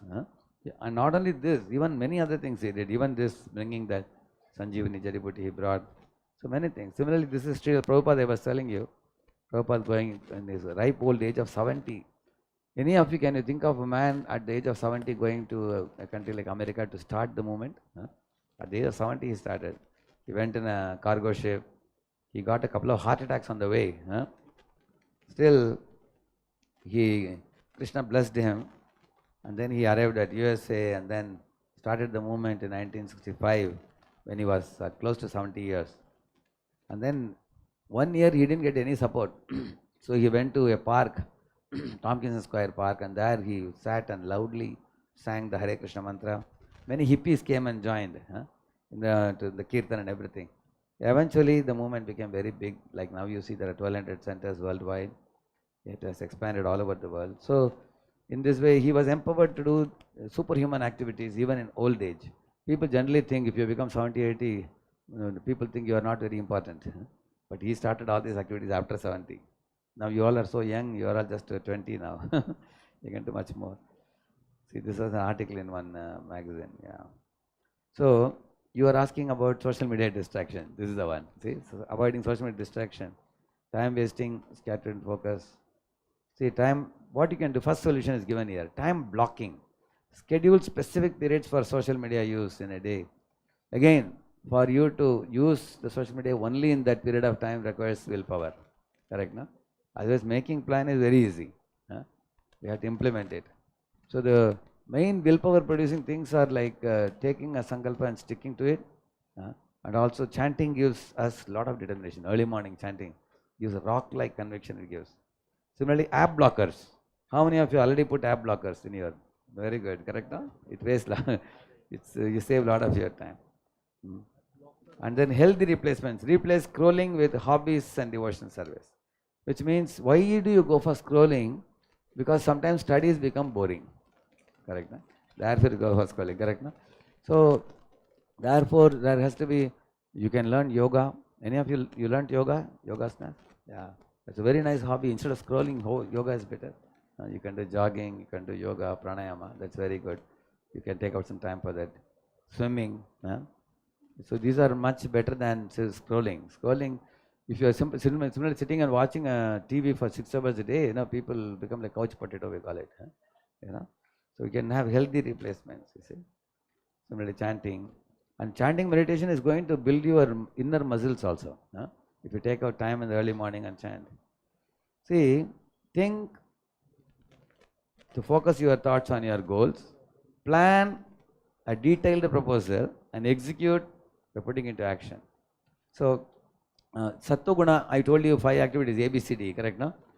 So, this is what you will do. You will think and act. Rajoguna means you will think partially and act. Tamaguna means you will never think, never act. You see? So, this is a very big subject. I will not get into it. See, have you defined your priorities? Are you clear about it? And then have you organized your life based on those priorities? Thirdly, do you have the discipline to stick to those priorities? These 3 things are very important. I feel that many of us, we are doing many things and we are not very clear about our priorities many times. Some of you have already defined your priorities, but you have not yet organized your life. How many of you know what is very important, but you are yet to make a plan to strictly stick to them? Correct, no? You know what is important. So you are in the level 2 now. So you have to organize your life planning around. That means the priority should be given the top importance. And how many of you, not only you have listed the top priority, you have started disciplining yourself? You are trying, very good. See, all of you repeat this. Know the right, do the right, discipline the right. These are the 3 things. First you know the right. So, like I was telling you today, there are 4 bad activities I told you. Like illicit sex, meat eating, gambling, intoxication. So if you know that these are bad, then do the right means avoiding these 4 activities. And discipline the right means not just 1 or 2 or 3 days, but for months and years together. Similarly, social media has become a great menace nowadays. You get addicted to it. The morning you get up, immediately people take the smartphone. Correct? No? That means addiction. So, okay, it's not right. So then you have to work on it. Keep a fixed timing and everything. Put parental control. Many things you can do. So then first know the right, then do the right, discipline. For knowing the right, the scriptures give you what is good behavior, bad behavior. And do the right, for that I told you the willpower increases by chanting, then you can do the right. Discipline the right is possible by good association. You should have a good friend circle. Those who will encourage you to do the right. Okay. This is another thing, staying optimistic during preparation. So whenever your exams come, say 1 month before the exam, you need what mindset you need? Very, very optimistic mindset. So you need positive company and mentors. Surround yourself with encouraging people. Write gratitude journal, what you are thankful about. And also, like for example, all of you know that Pandavas, when they were in the jungle, do you think they were sleeping for 12 years? They were very fruitfully using the time. Like Arjuna got the Pashupatastra, got celestial weapons and everything. Yudhishthira learned many things from many of the sages and all like that. Similarly, we should utilize our time well without dwelling on the past misfortune. The gratitude always helps. Here are some stories of resilience. You see, our Dr. Abdul Kalam, the missile man president. I learned about Kalam recently. he says in his college days, whenever there was a free period, he will run to the library with his 2-3 friends. So the friends were all very, very academically oriented. Now he is looking back in retrospect and saying that my good friends were good, so they saved my time, he says. And also he had devotional minded friends who taught him many shlokas from the Bhagavad Gita. So now again he says that because of their good sangha, he developed many good habits and good behavior, he says. So he had spiritual friends, he had academic friends. Academic friends helped him to uplift academically. Spiritual friends helped him to develop good habits and good culture, everything like that. What an amazing personality he is. Recently, I heard about Dr. Kalam when he had gone to BHU Varanasi at one time. The Vice Chancellor had put a big chair for him. And on either side there were three ordinary chairs. So when Dr. Kalam climbed up on the stage, he saw that the middle chair is too big. So he sat on the side chair, one of the chairs. Then all of them told him, sir, it's kept for you in the middle. You are the chief guest and all, they told him. So he said, no, that's for the Vice Chancellor, he said. Then Vice Chancellor came, all 6 chairs were occupied, only the middle one was empty. So he asked Kalam, sir, it's for you, it's for you. They both are pushing each other. Finally they removed the big chair and put a normal one. All of them sat in a normal one. So that humility between the Vice Chancellor and Dr. Kalam, it was so much applauded by the students. So in this way, you can see Kalam's good association, Dr. Kalam's good association made him a great man. Similarly, Alfred Ford, he became very dear to Srila Prabhupada. He is helping the Mayapur, ISKON, TOVP, Temple of Vedic Planetarium. He's spending like 500 crores to make a international headquarters in 1,000-acre land. So he's born in America, but is devoted with all his wealth to promote Krishna conscious culture. Yeah. Similarly, Chanakya was insulted by one king, you know that, one Nanda. Yeah. But he understood this king is very atrocious.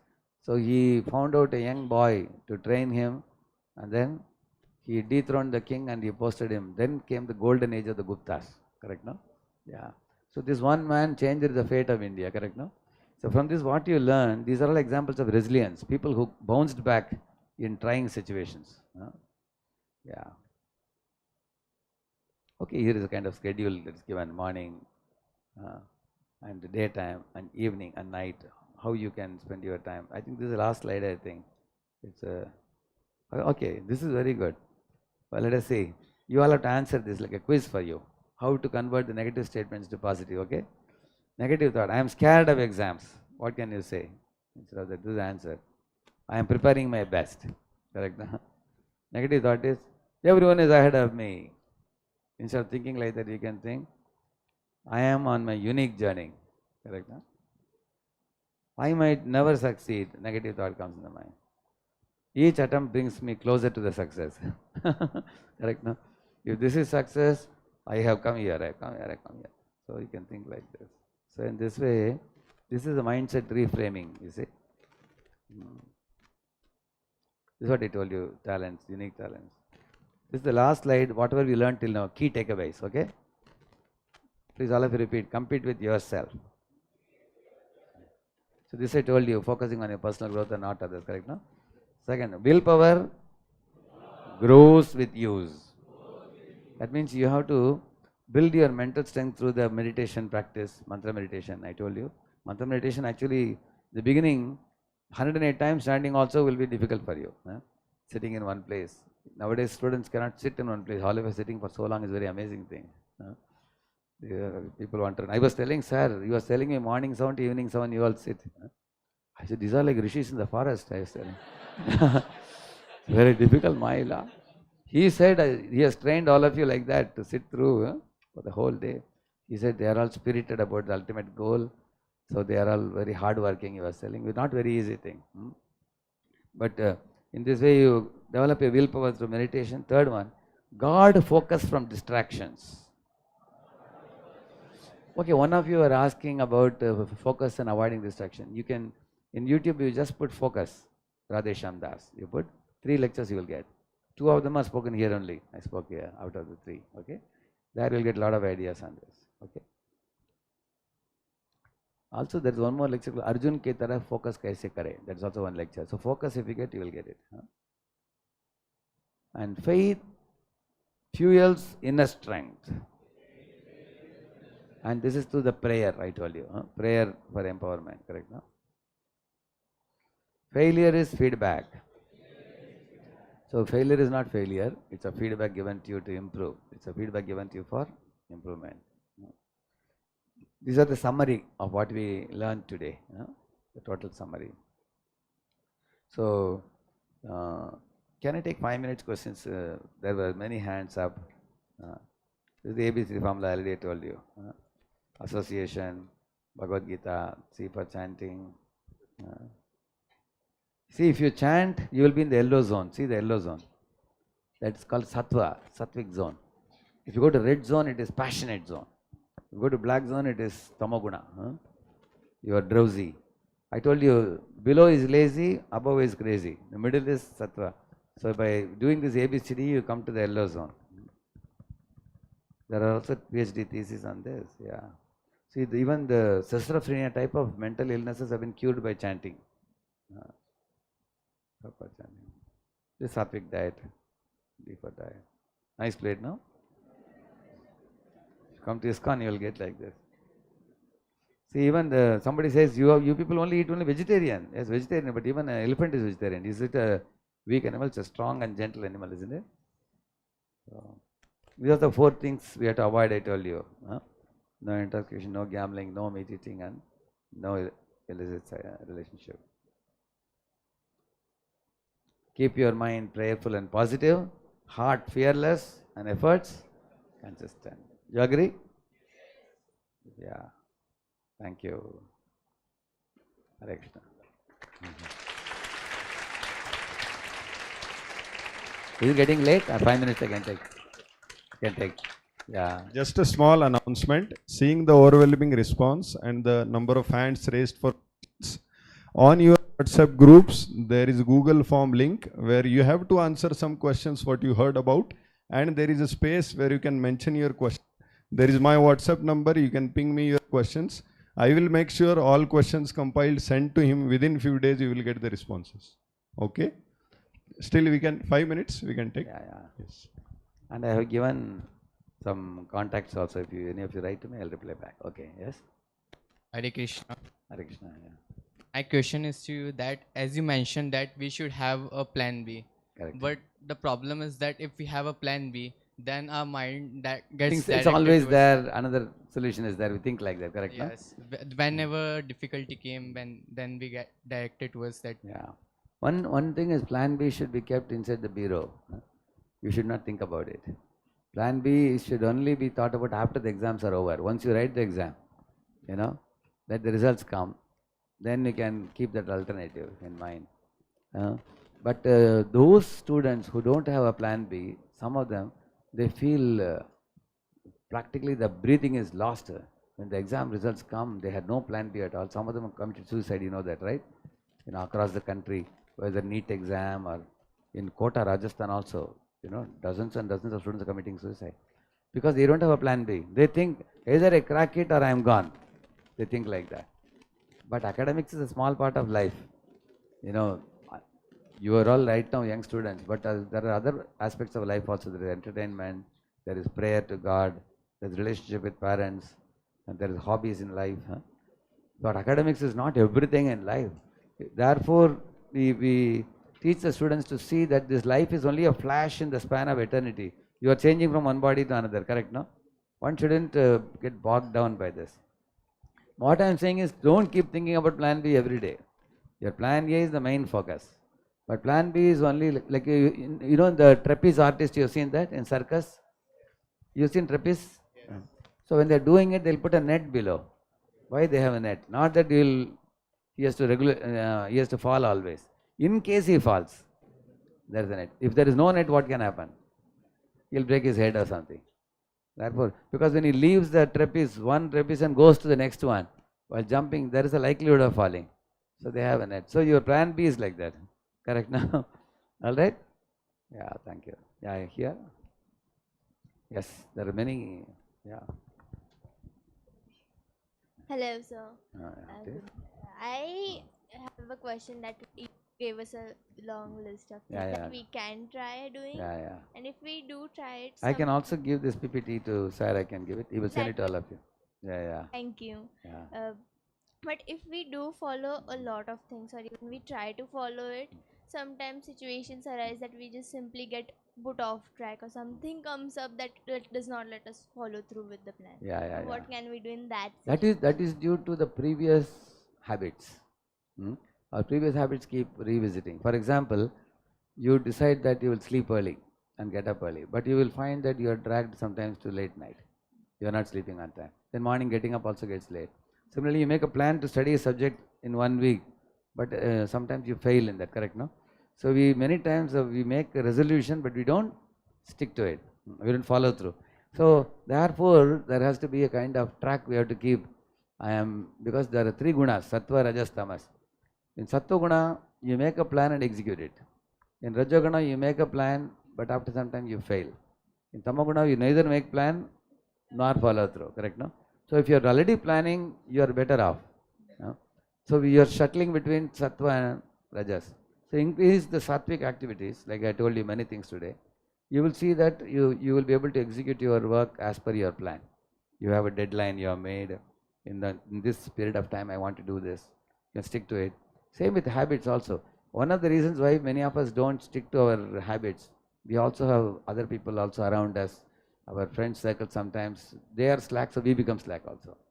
They are careless, we become careless.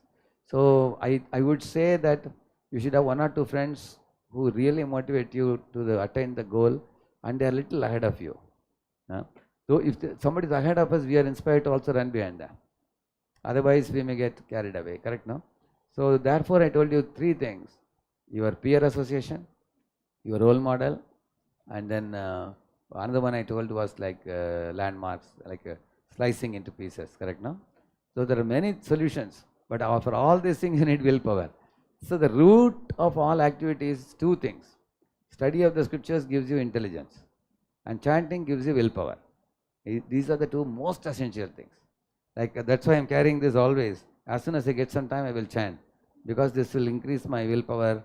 And once willpower is increased, you can decide what you want to do, and you can stick to it without fail. And that kind of letters written on a rock, we can do like that. And that willpower will increase to that degree for all of us, provided we practice it. Okay? Yeah. Thank you, sir. Thank you. Yeah. Hare Krishna. Hare Krishna, yeah. In middle, you explained about the company which we have. Yeah, yeah. And we should be with good Correct. peoples. Yeah. But there are some situations where we can't, means we are unable to be design that kind of company. And there are people who affect us on mental basis. Correct. Like, Yeah. then how can we avoid? Because it's affect the further days that we are working on. There is something called as emotional distancing. Huh. Emotional distancing means, even though the person is not there with you, you worry about that person. Yes, Fear about the person. exactly. Correct? That is because of some interactions you had with them in the past. Huh. So now that cannot be changed. That's a past thing. So make sure that you don't further damage yourself by coming close to them. Sometimes you want to go to them and prove to them that you are right. Don't do that. You better keep distance, because if you go to prove to them, they will damage you further, and they will lower your esteem, self-esteem. So whatever has happened is all right. Now you keep away from them, and now as you substitute your negativities with positive activities, like it's like if you put oxygen, if there is oxygen in a bulb, you put argon, xenon, krypton, inert gases, then the oxygen comes out. Yes. In the same manner, positive things you put inside, negative things will be thrown out. Thank All you right? so much. Thank Hare you. Krishna. Thank you, Hare Krishna. There? Yeah. Mike.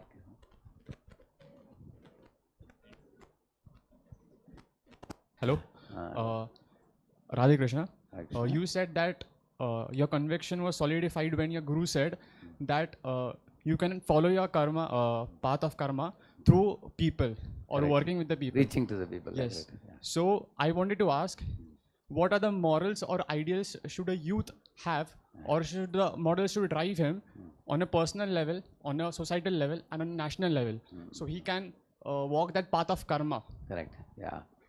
See, for example, when we are talking about dharma, you name a activity, I can tell you. You are all in CA now.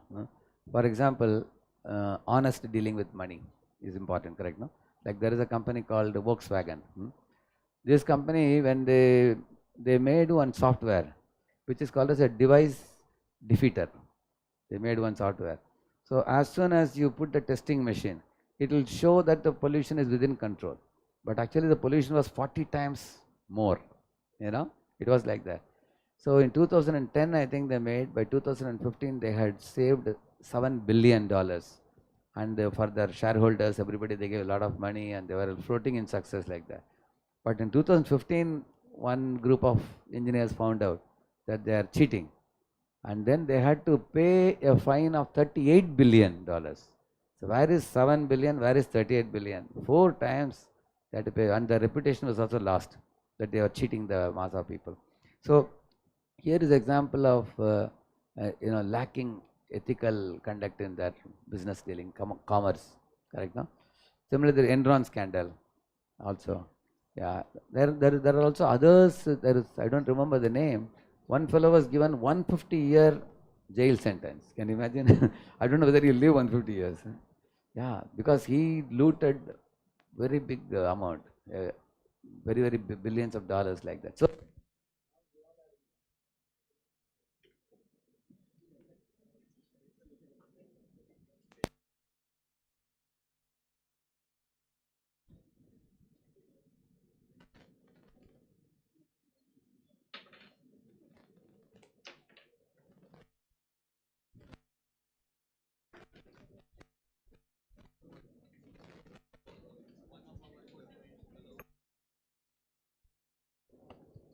now,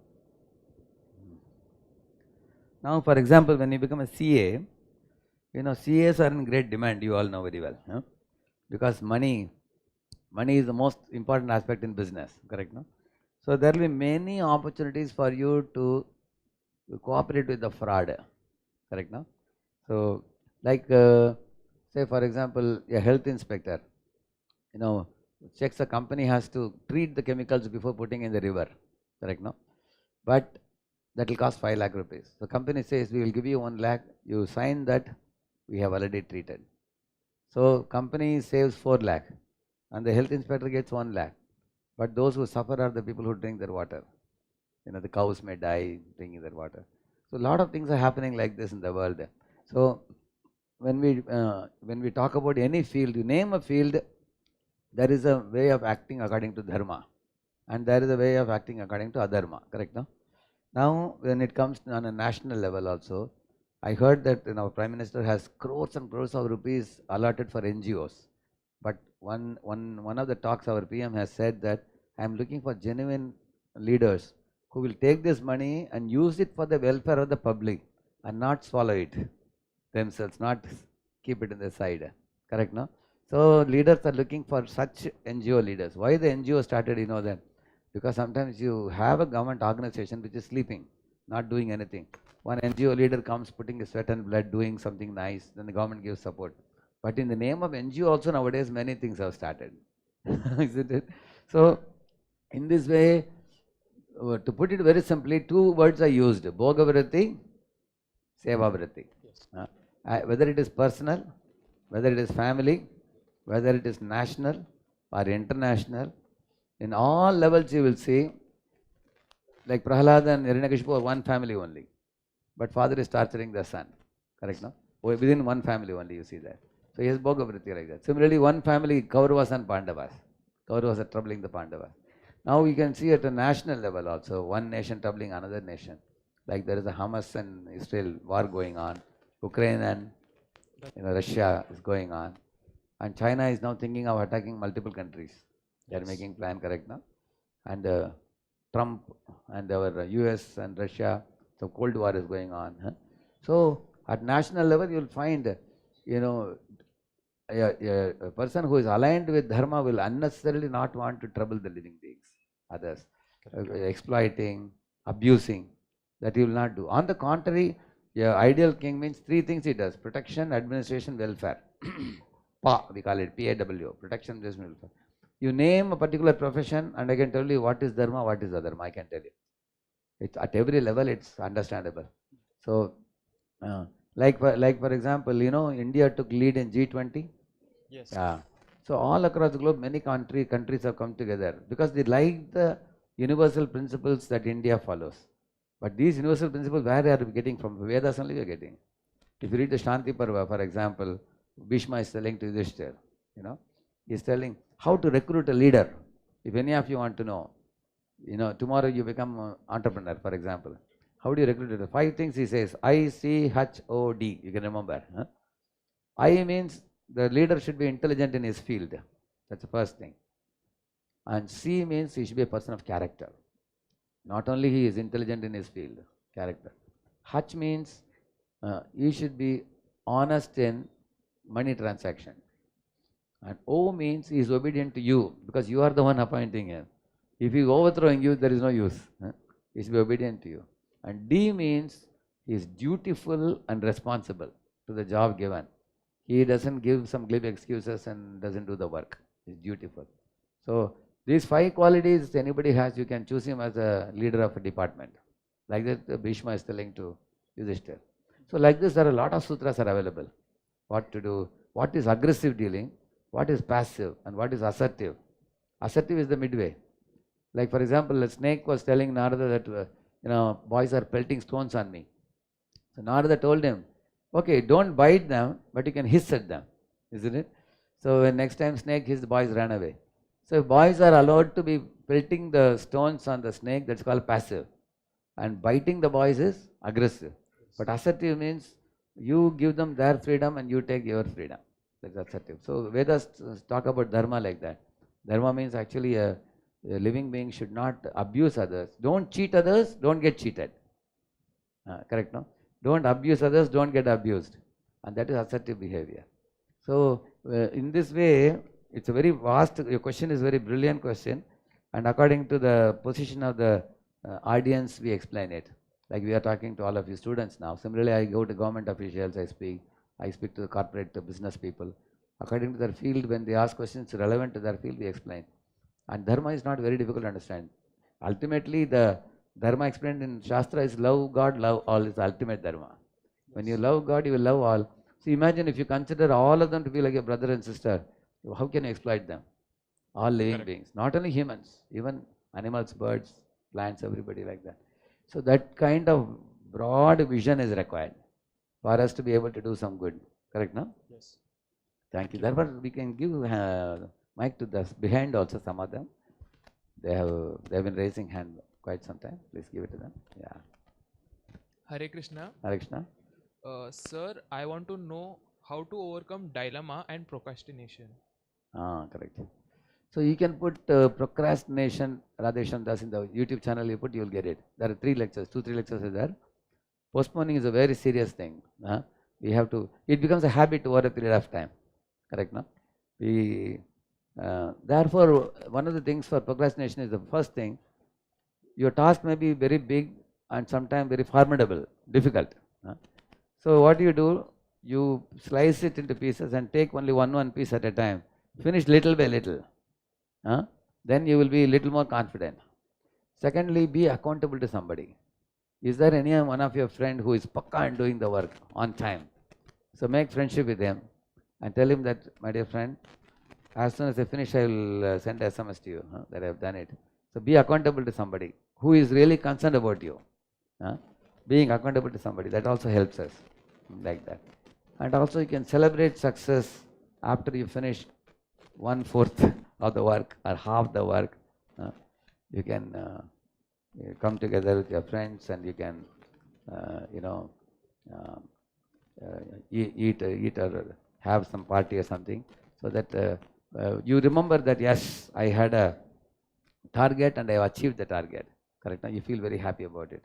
So in this way, the procrastination is something which if you don't work on now, it becomes like a second nature, very difficult to overcome later on. And also you have to find out how important is that work. If you understand the seriousness, if I am not going to do this now, I will have to lament later. Correct, no? Think about it in your mind. All my friends will be all placed in, they will all be chartered accountants, they will be everywhere, and what will be happening to me? I will be left alone. It's a very frightening scene, isn't it? So then you think, I should do something now. Thinking of the consequences of your actions. Correct, no?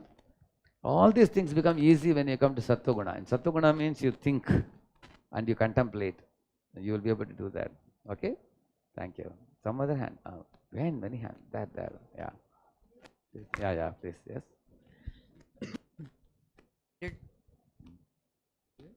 It's working? Yeah. Yes, please. Yeah?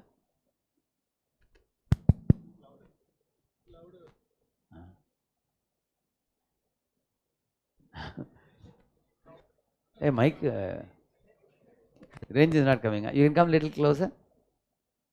Hello. Yeah, it's coming. Yeah. Only hello is coming. Go ahead. Yeah. Yes, yeah, go ahead. I wanted. I can speak loudly. I can hear you. You that by leaving your highly paid job and go for opportunity, instead of that you could have go for spiritual. He's saying that instead of giving up all my education and everything, my degree and everything, and going for becoming a monk, I could have lived in the society as a mechanical engineer or a machine design engineer, correct, no? And then along with that, I would have inspired the people. Actually, I joined this mission almost 30 years ago. And there are thousands and thousands of people. We have no other business other than this. Morning to night, 24/7. I get up at 3 a.m. in the morning. I sleep at 9 p.m. in the night. So, 9 to 3, leaving the 6 hours, 18 hours, our business is writing books, speaking lectures, going to colleges, schools, homes. This type of freedom I won't have if I am working in a company.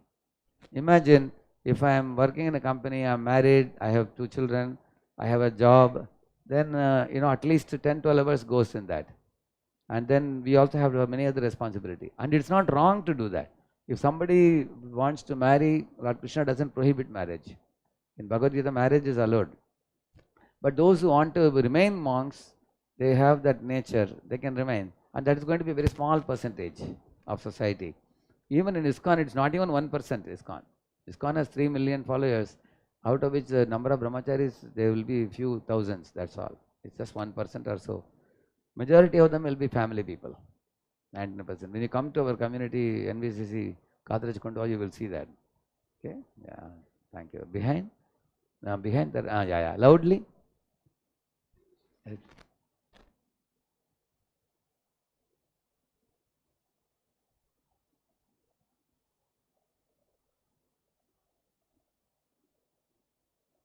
Correct.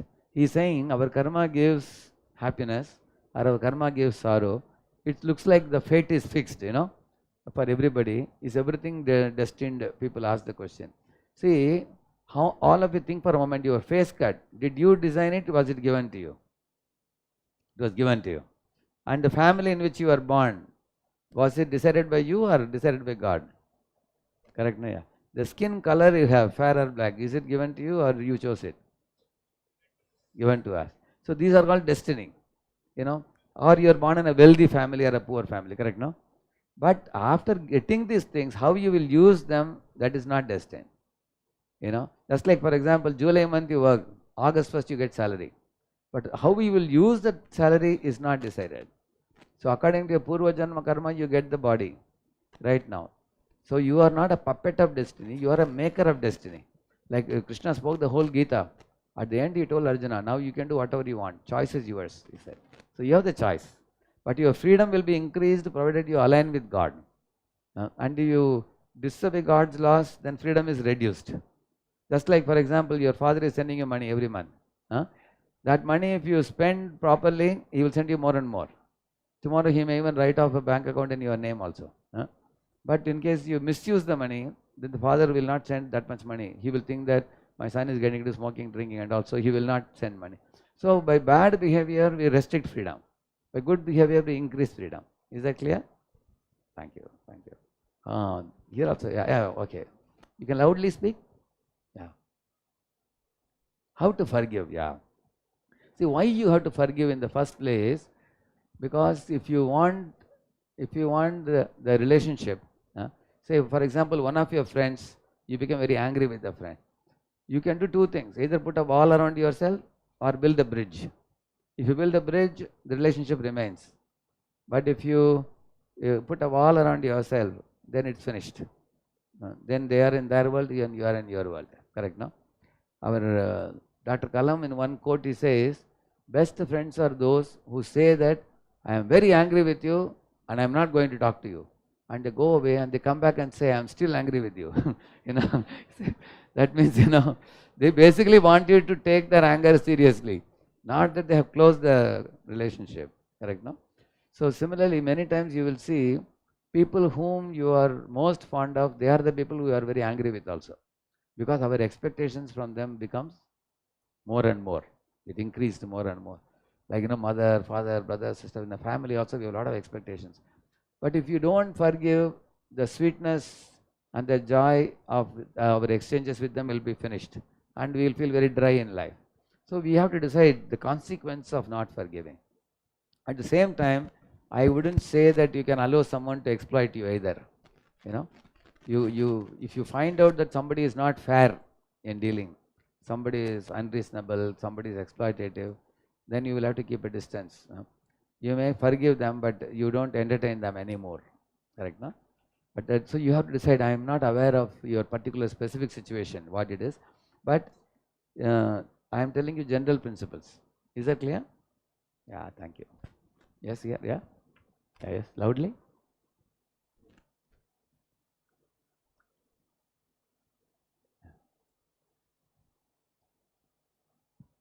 Mind keeps worrying about it.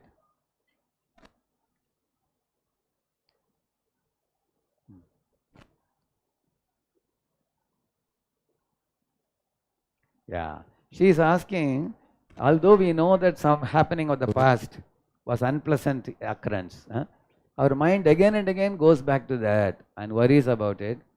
And although you know it is not a fruitful effort in thinking about the past, mind goes back again and again. What do we do? What should we do? See, therefore, there is a saying in English, an idle man's mind is a devil's workshop. Kali man, shaitan ka ghar, we say, no? So, we don't allow free time for our mind. Keep your morning to night schedule tightly packed with activities. You know, morning I will do this, and afternoon I will do this, and evening I will do this, night I will do this. Keep it very packed. And don't give free time for the mind. Keep yourself busy. That's one thing. Second thing, those negativities which have happened in the past, don't reinforce them by again revisiting them. Either in your mind, or sometimes they'll tell you an example. Some X person caused me some negativity. I am upset, but I want to go and tell X that I am upset with you. But by going and interacting with them, our negativity gets multiplied. So better that we don't tell them. You let them think whatever they want to think about you, keep away from them. That's the second thing. Don't reinforce your negativity. Number one, I told you, keep yourself busy all day and don't reinforce negativity. Third thing, you know, the negativities have to be, you know, driven out by highly positive activities. Like that which are energy producing activities. For example, I was singing, kirtans, bhajans. Like, you know, temple we have dance also. We have singing, dancing, taking darshan of the deities, reading Gita, chanting. You can go close to nature. For example, walk with barefoot on the grass, and also to open sky. You get energy from the sun, you get energy on the grass, you get energy by breathing exercises.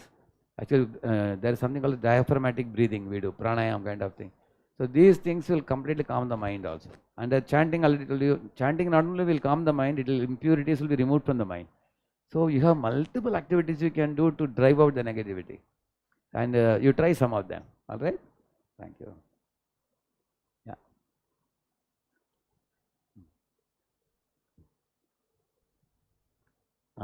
Good. He's saying he tries to go for perfection and often lot of work remains pending undone. Correct? No? See, recently I wanted to bring out a book and I was fine-tuning the book that years passed away. Book is not coming out. You know. So at one point of time I decided whatever perfection is there right now, go ahead with it now. we will make it better in future.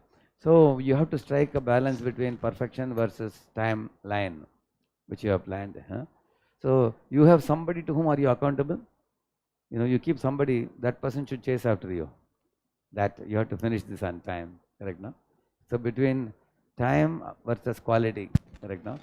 Otherwise, perfection is sometimes something that keeps matters underdeveloped. It doesn't allow it to come out. Some people have not completed the work at all because of wanting high level perfection. Yeah. Is it in your study or is it in some project or something? Oh, he is saying he bought a guitar, he has not yet learned. Okay. That's a hobby, additional hobby you wanted to learn. Actually, we all have a lot of things to do, but you have to make a time plan. Like we say, no, chant while you chant, play while you play, study while you study. There's time for everything. You all have the same time. Is there anybody here who has more than 24 hours in a day? You got 28 hours? None of us have. So we all have to know how to utilize the time best. All right? Yeah. One last question. Yeah, yes.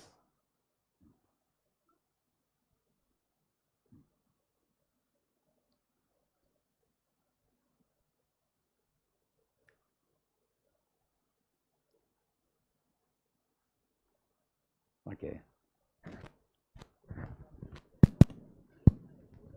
Correct.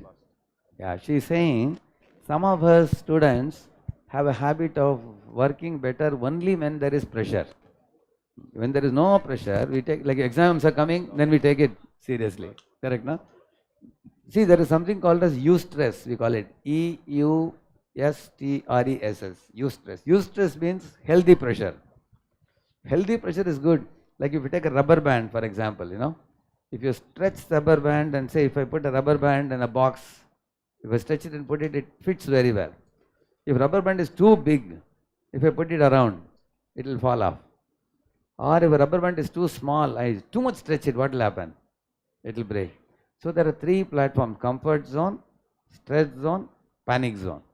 So which zone is not good for us? Comfort is not good, panic is not good. So stretch is good. Some amount of stretch, not overstretch. So you have to only assess yourself. You know, is the pressure, because when pressure goes beyond a certain limit, it gets panicky.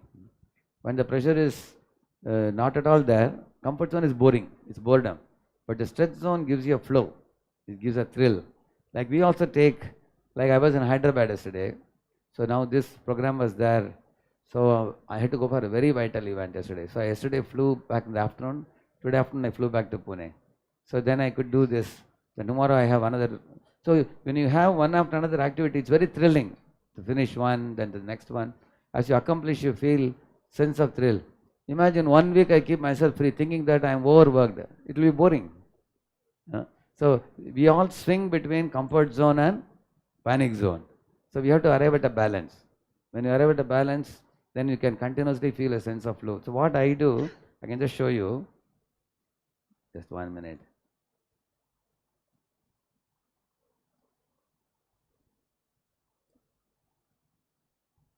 See, this is my calendar. You know, this I prepare this type of calendar even before the beginning of the year.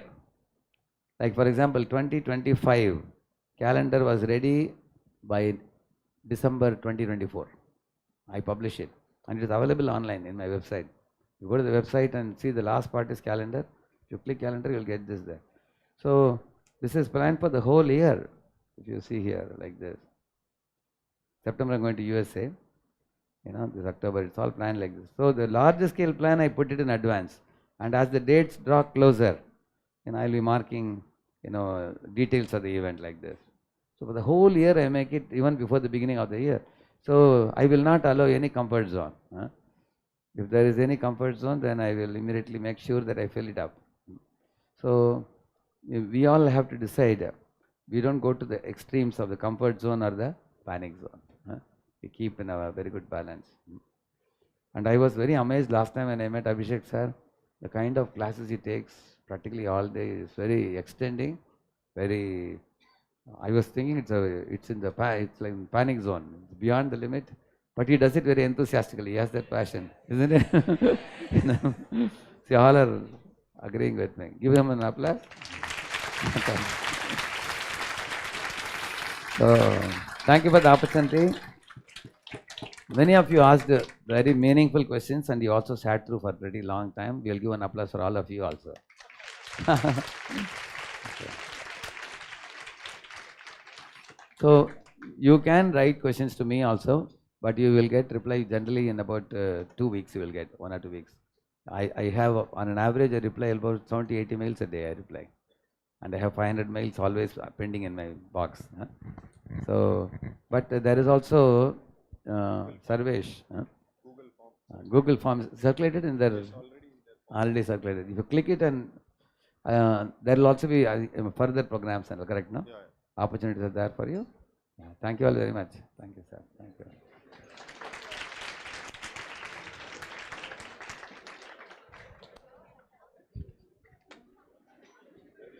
Please take